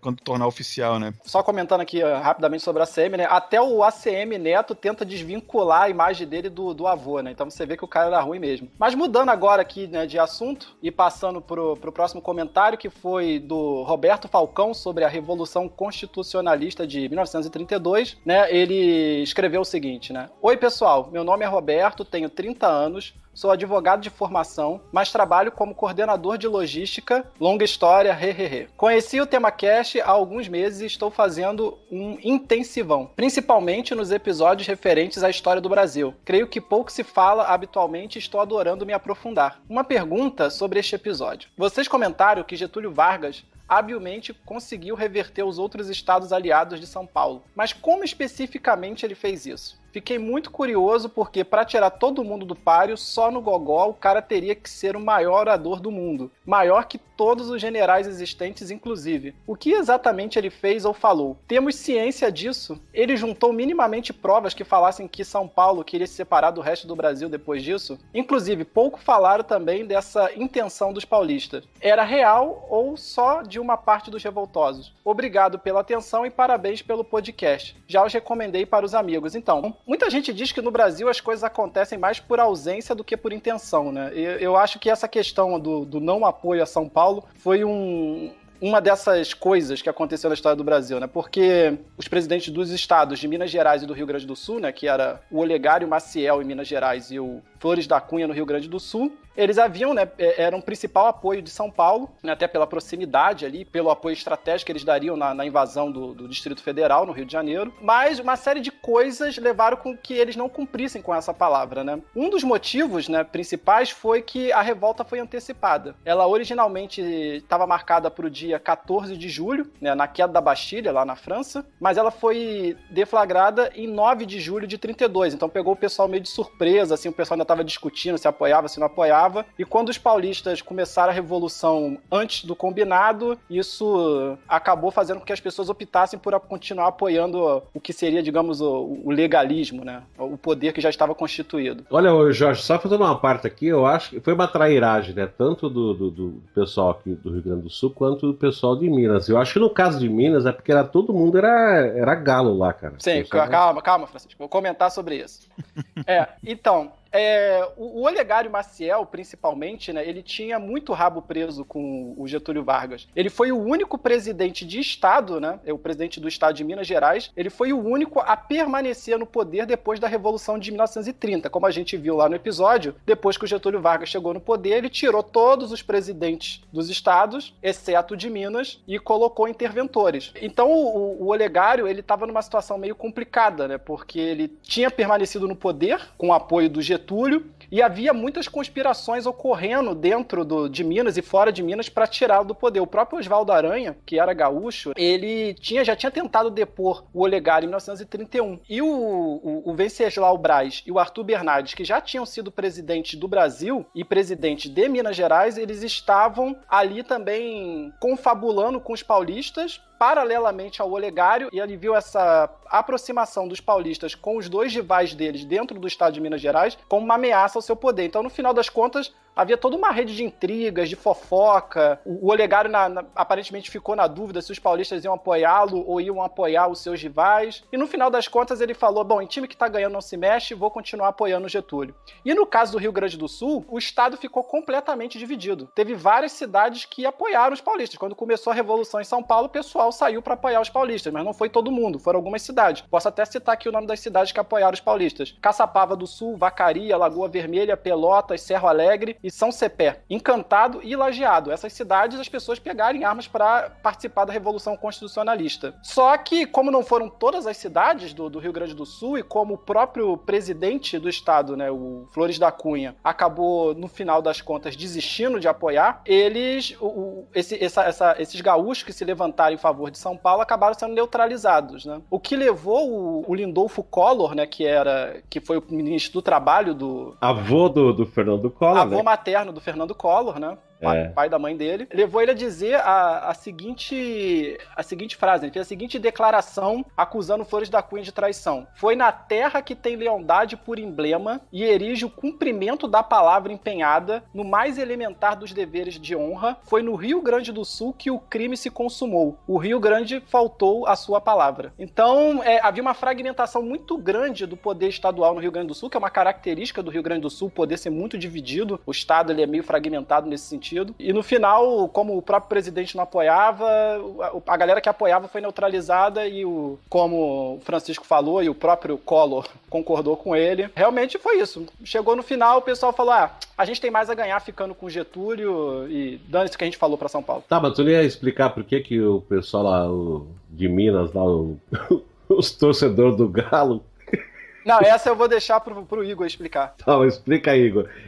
Eu sei que ele vai falar, ele vai dizer que é tudo torcedor do Cruzeiro, não é isso, Igor? Cara, você tá falando porque de traição? Bom, lá no episódio já disse isso, eu queria só que você confirmasse isso. Rapaz, eu não lembro esse episódio, a gente gravou acho que logo depois da Revolução de 32 mesmo, de tão antigo que é. Mas se foi em relação a questão de traição, cara, possivelmente foram torcedores do Cruzeiro, porque torcedor do Galo é fiel, cara, não tem isso não. O Olegário era torcedor do Galo? Rapaz, não tenho a menor ideia. Já não tinha Cruzeiro nessa época, o Cruzeiro é mais novo, mas já tinha o Galo, o Galo é de 1908. Mas era o antigo Galo, né, Igor? Era o antigo Galo, né? Pode ser, ou então ele era torcedor do América, acho que o América já tinha nessa época. Não fala mal do América, cara, pelo amor de Deus. Timaço. Timaço. Bom, vamos adiante. Então é o seguinte, deixa eu só falar uma coisa aqui pro nosso querido amigo que nos mandou aqui o e-mail. A gente não combinou que o Jorge ia fazer um novo podcast a respeito disso. Que injustiça. O Jorge fala tão pouco, injustiça. Exatamente. Não, mas é porque ele queria que explicasse, eu não poderia explicar sem citar aí os envolvidos, né? Um abraço pra você, Roberto. Espero que você tenha entendido aí e continue conosco. Então, continuando aqui, teve uma outra pessoa que fez comentário, que é o Dionis, a respeito do episódio sobre a favela, dizendo o seguinte: fantástico. Terminei agora há pouco de escutar o podcast a respeito da favela. Além da tradicional competência, o must foi a participação da Maria Clara, que deu um toque de quem vive a realidade de maneira sóbria, sem o dramalhão a que estamos acostumados. Bom, Dionísio, realmente essa é a intenção, entendeu? Trazer uma pessoa que convive no dia a dia ali com a realidade da favela, para poder passar para os nossos ouvintes o que realmente acontece para quem mora lá, porque ficar teorizando, todo mundo pode fazer isso, né? Então, realmente, foi essa a nossa intenção. Então, Francisco, eu acho que realmente a parte, né, mais importante desse episódio da favela foi a gente trazer humanidade pro favelado, a gente mostrar que o favelado não é um ser humano diferente da gente, não é um sub-humano ou uma coisa de outro mundo, né? A gente mostrar que as pessoas que vivem na favela são brasileiros como qualquer outro. Exatamente. Bom, e também nesse mesmo episódio das favelas também teve o comentário do Carlos. Adorei o episódio. Falamos tão pouco de nossa sociedade brasileira, estamos tão absortos com assuntos que não agregam em nada à nossa realidade, que chega a ser quase que fantástico quando venho até o TemaCast e vejo esse assunto sendo discutido. Sou ouvinte já há bastante tempo, cheguei aqui querendo saber mais sobre Canudos, e fiquei maluco com o programa, e não parei mais de ouvir, sempre sendo surpreendido de maneira positiva. Episódio excelente, galera, e ainda mais fantástico por conta do depoimento da Maria Clara, que sendo moradora da Rocinha, é a melhor testemunha que se podia esperar. Obrigado, Carlos, a gente concorda que a participação da Maria Clara foi excelente, e que bom saber que, enfim, os nossos ouvintes antigos continuam conosco. Grande abraço para você, viu, Carlos? Forte abraço, Carlos, e bom, continuando aqui, né, a leitura, o Darley Santos, né, comentou: simplesmente amei esse cast. Fiz questão de salvar o MP3 no HD externo. Digo que este cast é um ótimo material de ponto de partida para pesquisas mais profundas em âmbito acadêmico sobre favela, reunindo informação suficiente para quem deseja pesquisar mais ou simplesmente conhecer um pouco mais sobre o assunto e, portanto, com certeza indicarei este TemaCast. E o que é uma favela? Esse tema deve render bastantes estudos de caso. É um fenômeno sociológico? Um problema político? Uma questão ambiental? Uma questão de segurança pública? Ou um nicho social peculiar funcionando como um microcosmo com estrutura própria em seus indevidos estereótipos? Meus agradecimentos pela discussão sobre o assunto. Abraços. Realmente existe muita coisa a se discutir sobre essa questão da favela, né, Darley? E esse episódio ele não era para exaurir o assunto, né? Era mais pra gente, como a gente falou, a nossa vontade com esse episódio era mais desmistificar a favela até, né? Mas ele faz uma pergunta: o que é uma favela? Segundo a nossa opinião aqui do TemaCast, que a gente deixou bem claro naquele episódio, a favela é uma instituição do Estado, né? É uma maneira que o Estado encontrou de fazer com que pessoas se acomodassem em locais para uma necessidade social que o Estado vê. Mas, evidentemente, isso não precisa ser exclusivamente esse o motivo, deve ter o aprofundamento desse assunto vai nos levar a outros raciocínios e outras contemplações e outros resultados. Ô Francisco, só complementando o que você falou, eu posso estar sendo simplista na minha avaliação, mas eu definiria a favela como uma continuação das antigas senzalas que o Brasil tinha. Acho que o Brasil não quis desistir das suas senzalas e inventou a favela. Essa é a minha opinião. Mais ou menos por aí. Uma coisa que eu sempre achei esquisitíssima era aquele tal do... que hoje em dia já não tem mais nos imóveis mais novos, mas é o tal do quarto de empregado, né? Pra mim, ele era a reedição da favela. Eu entendo que antigamente algumas... não concordo, mas eu entendo que algumas empregadas domésticas dormiam no trabalho, né? Mas eu achava estranho, porque é um negócio do tamanho de um armário, né? Que mal cabia uma pessoa, então você deixava ali, praticamente o tamanho de um canil. Aquilo era um absurdo, né? E você deixar uma pessoa para viver ali dentro, né? Um ser humano e tal. É isso, né? Como eu quero você disponível 24 horas do dia para satisfazer as minhas necessidades, porque eu não faço merda nenhuma da vida, então eu vou te dar um cantinho, né? Um por um, mais um banheirinho ridículo, para você...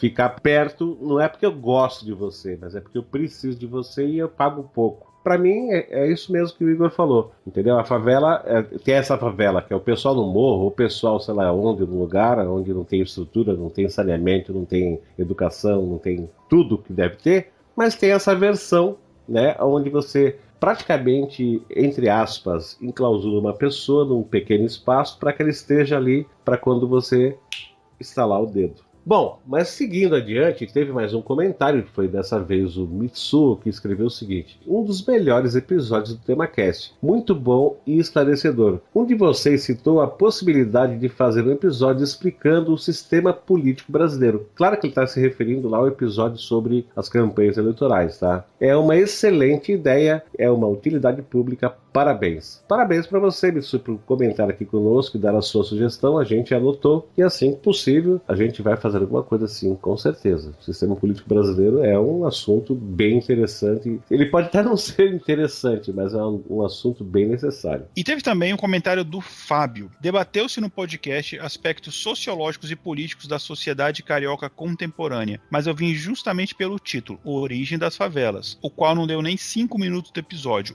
Uma pena. Olha, Fábio, inclusive eu vou falar aqui uma coisa que o Jorge respondeu já lá no site, né?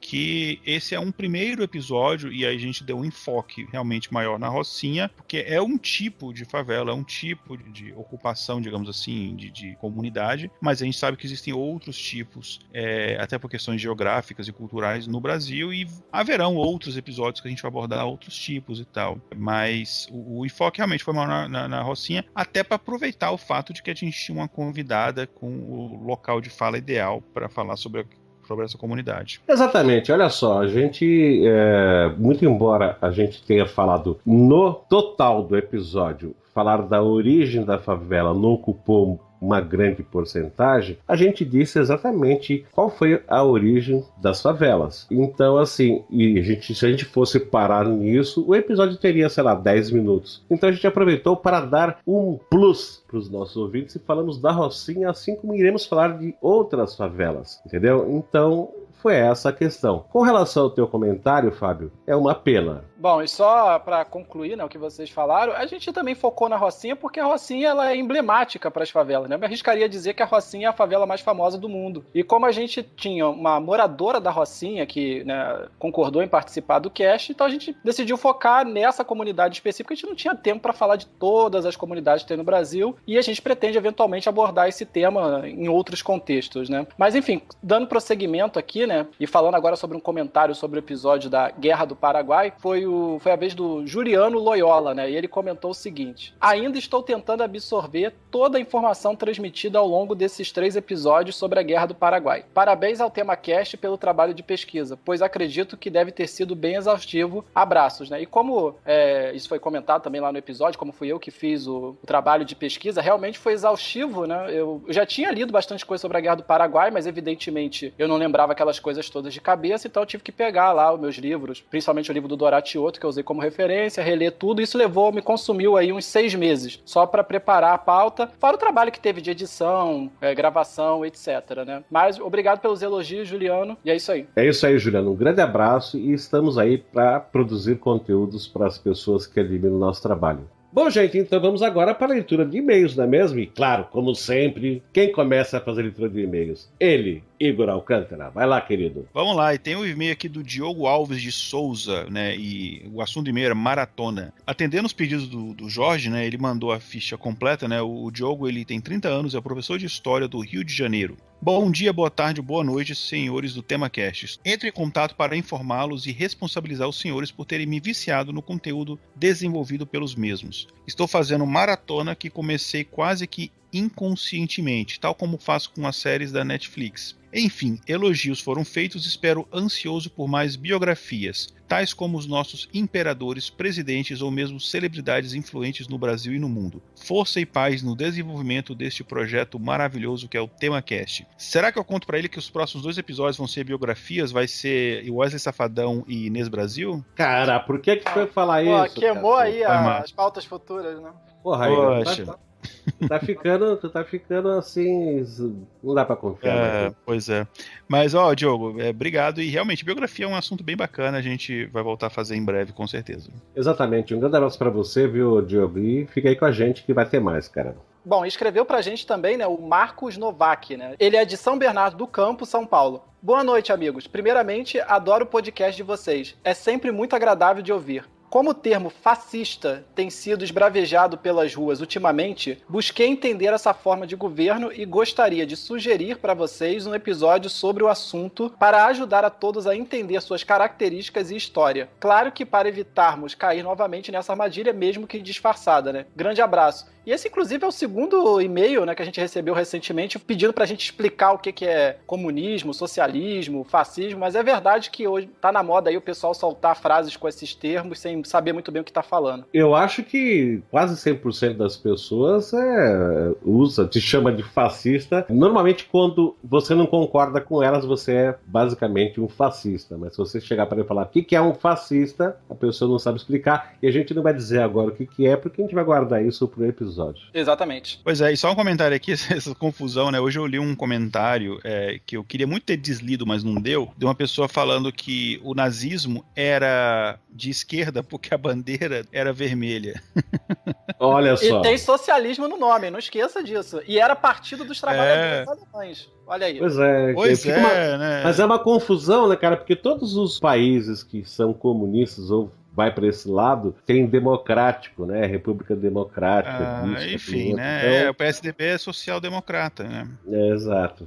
Bom, vamos deixar para a hora, né? Vamos seguir adiante. Tem um outro e-mail aqui do nosso amigo Edson Corrêa que diz o seguinte, ele diz que tem 54 anos, aliás, o Edson Corrêa está praticamente todos os episódios comentando aqui, ou mandando e-mail, ele diz o seguinte, que ele é representante de vendas da cidade de Votorantim, no interior do estado de São Paulo. Ele diz o seguinte, excepcional podcast, esplêndida apresentação de uma realidade nacional desconhecida que é a origem da favela, e concordo plenamente com o Jorge que ela é um produto de responsabilidade de nossos governos, consequência de uma má gestão ou, hoje, o interesse do mesmo em manter essa situação. Já visitei por 2 vezes a cidade do Rio de Janeiro, ficando nas áreas turísticas e com medo da linha vermelha. O trabalho de vocês quebraram esse paradigma. Há pessoas más e boas em todos os lugares e não devemos nos deixar levar por reportagens negativas, porque até em nossa vizinhança há tráfico, assassinatos, roubos, etc. A Maria Clara, uma exemplar brasileira, foi um presente desse programa. Parabéns a todos, a sintonia de vocês me surpreende, que Deus os abençoe. E que Deus abençoe você também, Edson. Muito obrigado pelo teu e-mail, pelas tuas observações. Que bom que você gostou desse episódio.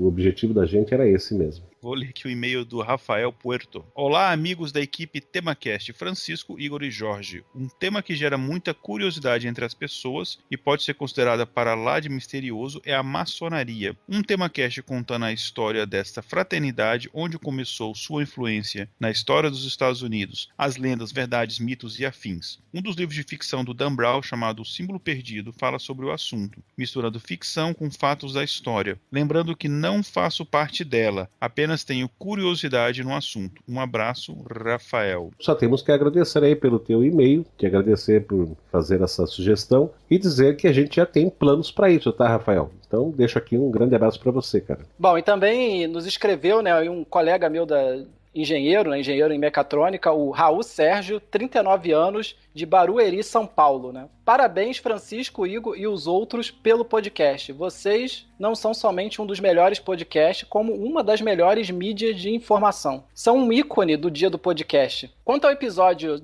número 52, também gostei. Mais uma fonte de informação e conhecimento. Uma observação particular foi a pouca citação dos negros na formação e composição das favelas em geral. Quanto aos outros episódios, já escutei quase todos, e adoro todos os assuntos e abordagens, em especial de suas visões imparciais e abrangentes. Esta última mais ainda, o que eu adotaria mais, por exemplo, neste último episódio que tratou muito bem do assunto Favela da Rocinha, um problema do Rio, do Brasil, causado por políticas públicas. Eu teria gostado ainda mais se de alguma forma tivessem colocado que esse não é só um problema brasileiro. Gosto dessa visão mais abrangente porque tira a culpa dos políticos, Brasil, etc., e coloca dentro de cada um de nós. Adoro vocês. Bom, eu respondi, né, por e-mail ao Raul. Inclusive, ele me agradeceu pela resposta, disse que foi praticamente um TemaCast especial, né, em particular só para ele. Exatamente, Mas eu não vou falar tudo que eu falei aqui lá para ele, mas só resumindo, foi o que eu disse. Evidentemente, há muito mais coisas pra gente falar. Essa questão do negro, ela é importante, mas a favela no Brasil não se resume só a isso, né? Porque essa é a realidade realidade, principalmente do litoral brasileiro, né?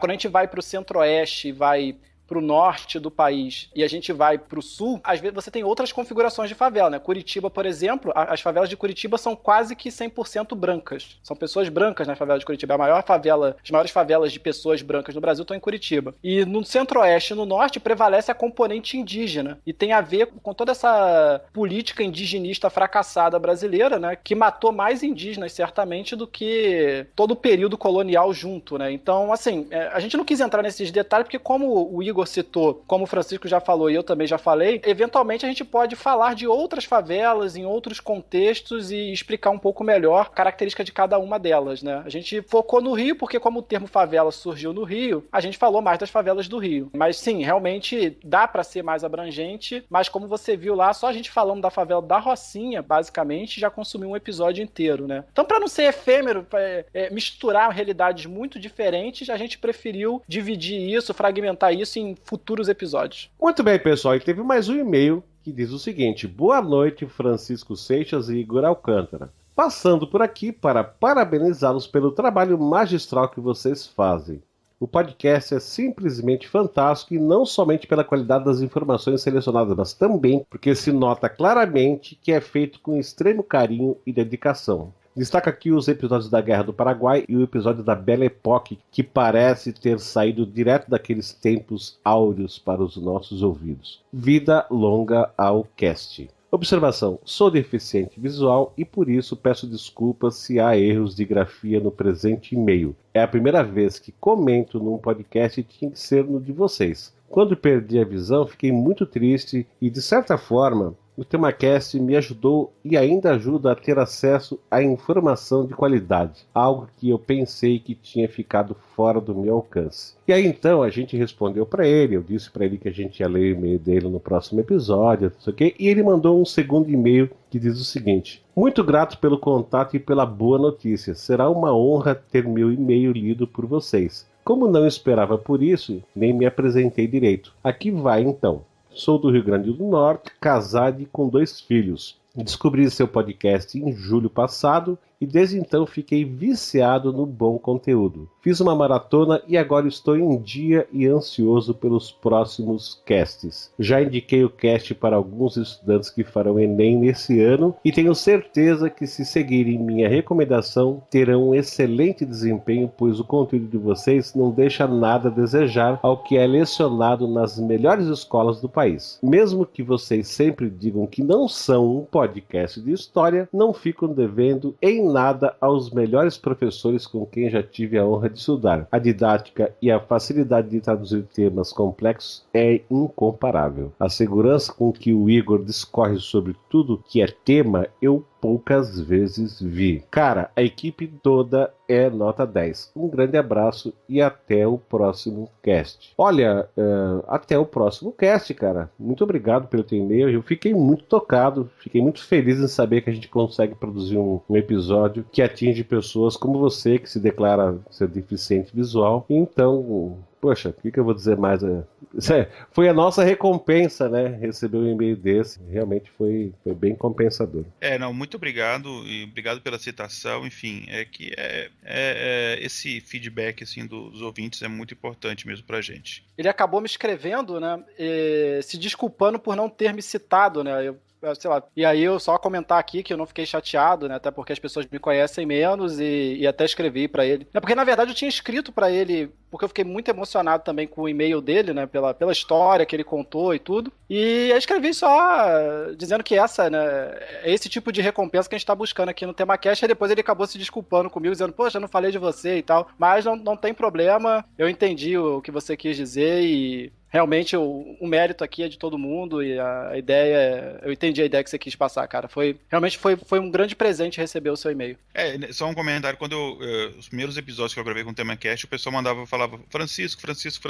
Aí até o pessoal se tocar assim, tem esse outro cara aí também. Então é normal, os primeiros episódios assim, depois a galera vai acostumando. Mas enfim, deixa eu ler o e-mail aqui do Israel Votorino. Olá, bom dia, boa tarde, boa noite. Gostaria de deixar aqui meus parabéns pelo grande trabalho que a equipe do TemaCast vem fazendo todo esse tempo. Não perco nenhum programa. Os que eu mais gostei foram do Raul e do The Doors, mas todos são muito bons mesmo. Deixo aqui também uma sugestão de um programa que conte a história das bandas de rock do Brasil e até quando ainda vai ter banda de rock com expressão na mídia brasileira. Agradeço desde já, um grande abraço de um fã do TemaCast. Olha, Israel, se eu não me engano, até eu te respondi esse e-mail. Cara, um tema que a gente quer fazer mesmo é da história do rock brasileiro. Dá um tema fantástico. Assim, eu particularmente, e acho que o Francisco Jorge também, eu adoro gravar esses episódios musicais, é muito bacana. Enfim, é uma época assim de preparação de pauta, dura a gravação e depois assim que a gente fica meio que só ouvindo aquele artista e tal. E deu pra ver até pelos episódios que você falou que gostou mais, né, Raul e The Doors, que são, pelo que eu entendi, os episódios que você também mais gosta. Então, espera aí, eu não sei quando, mas de repente até ano que vem sai aí um episódio a gente falando do rock brasileiro, né? Vai dar um episódio bem bacana. É exatamente isso, Israel. Não perca aí contato com a gente, que em breve vai ter um episódio falando desse assunto que você pediu. Eu só gostaria de dizer que sobre esses episódios, né, sobre música e tudo, eu particularmente não estou me aguentando em mim pra ouvir o episódio sobre o Wesley Safadão. Mas enfim, continuando aqui. Ah, meu Deus, nós vamos ter que fazer essa porcaria, porque o Igor e o Jorge não esquecem. ícone, cara, dos artistas brasileiros do século XXI, como não falar de Wesley Safadão? Ah, como? Eu posso citar pelo menos uns 20 motivos pra não falar dele. Mas tudo bem, vai, continua. Tá, ok. Bom, continuando aqui, né, a leitura, né, nos escreveu também o Samed, né, ele diz: Olá, Francisco e Igor, bom dia, boa tarde ou boa noite. Meu nome é Samed Spencer, né, e aqui ele explica que a pronúncia é Samed, e que a gente, se quiser, pode chamá-lo de Sam. Tenho 37 anos, sou hipnoterapeuta e reprogramador mental e moro em Mauá, no ABC Paulista. Conheci o TemaCast através da indicação dos amigos ALX, Anelisa e Carlos Adriano, lá dos comentadores e demais participantes, claro. Acontece que foi indicado o episódio 11 sobre o Barão de Mauá e, como mauense que sou, fiquei curioso para conhecer mais sobre ele. Achei simplesmente fantástico esse episódio. A riqueza de detalhes, a paixão de vocês ao contextualizarem o assunto ficou tão patente que foi impossível deixar de buscar outros episódios e, para minha surpresa, me vi interessado em praticamente todos os episódios. De mansinho, estou fazendo uma maratona de TemaCast e a cada novo episódio acabo mais apaixonado por este podcast. Uma coisa que tenho adorado fazer é ouvir a sessão de comentários. É incrível como sempre altera a ordem dos episódios na lista de espera, seguindo algum interesse despertado devido a um comentário e ou contra-resposta aos comentários e e-mails mencionados. Quero, com este e-mail, apenas parabenizá-lo pelo excelente trabalho realizado com o TemaCast, que é feed permanente no meu agregador. Grande e forte abraço e vinda longa ao TemaCast. Né? PS. Agora vou ouvir o episódio sobre psicopatia, pois é um assunto bem pertinente pra mim. Que medo. Eu pensei a mesma coisa quando eu li o e-mail dele. Exato. Bom, cara, obrigado aí pelo seu e-mail. Eu também comecei a ouvir o TemaCast com o episódio do Barão de Mauá, então a gente vê que tem uma sintonia aí, né, que as pessoas que se juntam aí em torno do TemaCast têm muita coisa em comum, e normalmente são pessoas que querem se aprofundar nos assuntos, né? E aí, mais uma vez, respondendo lá o cara dos 28 minutos, esse não é o nosso público, né? Exatamente, já seria uma resposta válida. Inclusive eu quero citar aqui que, já que estamos falando do episódio a respeito do Barão de Mauá, que foi uma pauta, foi um tema sugerido pelo Igor, na época que, quando ele sugeriu, eu pensei, cacete, como que a gente não vai falar desse cara? Mas é um dos episódios mais queridos dos nossos ouvintes, né, a respeito do Barão de Mauá, que realmente foi um grande brasileiro, e que eu até arrisco dizer que se tem que botar um herói no Brasil, então vamos botar o Barão de Mauá e outros, mas pelo menos ele, né, que foi realmente uma sumidade no que ele se propôs a fazer. Foi um grande brasileiro. Sem sombra de dúvidas, né? Tenho grande admiração pelo Barão de Mauá. Inclusive, fiquei puto quando disseram que iam tirar a estátua do Barão de Mauá lá da Praça Mauá. Mas, felizmente, mantiveram lá e ainda prestaram uma homenagem para ele, né? Porque o VLT do Rio, os trilhos passam em frente à estátua do Barão de Mauá, que eu achei uma bela homenagem a ele, que foi um pioneiro aí das linhas férreas brasileiras. Mas, ô Igor, e agora? Tu quer comentar alguma coisa, meu querido? Mas se você for comentar, seja rápido, porque esse assunto que tu vai fazer agora não me agrada muito. Pois é, então, uma empresa aí que ainda não pagou os boletos que a gente enviou, que eu não vou falar, que se chama Spotify, tem lá uma playlist, né, do TemaCast, onde a gente coloca as músicas que compõem a trilha sonora dos episódios. Então você pode ir lá assinar a playlist do TemaCast no Spotify, Spotify e manda e-mail lá pra eles falando pra eles pagarem a gente. Não, tô brincando, viu, gente? Tá brincando, mas tá brincando falando a verdade, né? Vai que a galera manda mesmo e-mail, né? E olha, não se esqueçam, né, de acessar a nossa página no Facebook em facebook.com/temacast e também o nosso grupo no Facebook, né, através do link temacast.com.br/saiba mais, e lá você pode interagir com outros ouvintes e com nós da equipe do TemaCast. O link também está no post desse episódio, a gente até pede para vocês entrarem no post, né, para ver esses detalhes. Exatamente. E, gente, a gente nunca pediu isso, mas eu vou pedir agora. Dá uma passadinha na página do TemaCast, né, que é facebook.com/temacast, e dá uma curtidinha na página, tá? Isso realmente é uma coisa que a gente nunca pediu, né, Igor? A gente tá aqui já há 2 anos, mais de 2 anos fazendo episódio, a gente nunca pediu isso, então fica aqui nossa solicitação para que vocês façam isso. E também a gente aguarda os seus e-mails, mensagens de voz, comentários, e pedimos para que passem lá na iTunes Story e nos avaliem com 5 estrelinhas e deixem um comentário que a gente vai ler aqui, certo? E com certeza a gente vai pegar e vai ler. Talvez a gente não leia na sequência, mas a gente vai deixar juntar alguns e faz a leitura dos comentários que vocês fizeram lá na iTunes Store, não é isso? E também, Francisco, quero aproveitar para pedir novamente, né, aos ouvintes que, quando entrarem em contato conosco, não se esqueçam de dizer profissão, estado e a cidade em que estão, e caso vocês não tenham, né, esse problema de idade que o Francisco tem, digam a sua idade também. Exatamente. E olha, o último pedido que a gente vai fazer, a gente tá parecendo um bando de pedinte, né? Mas é mais o próximo é dinheiro, né? A gente vai pedir dinheiro. Não é dinheiro. Não é dinheiro, é uma coisa que não custa nada. Entre na página do TemaCast, na direita, na coluna direita, lá no segundo ou terceiro quadradinho, tem lá, pesquisa TemaCast 2016, dê uma clicadinha ali e responda o nosso questionário de 9 perguntas. Não precisa escrever nada, não é identificado, é só com o mouse, vocês não têm que digitar nada. Respondam, que é pra gente poder conhecer as pessoas que nos ouvem, né, que nos prestigiam. A gente tá querendo conhecer o nosso ouvinte. E olha só, gente, então vamos ficar por aqui, porque essa leitura de e-mail ficou bem comprida. Até a próxima leitura de e-mails e até o próximo episódio. Um grande abraço para vocês e até lá. Até a próxima. Tchau, pessoal. Um abraço.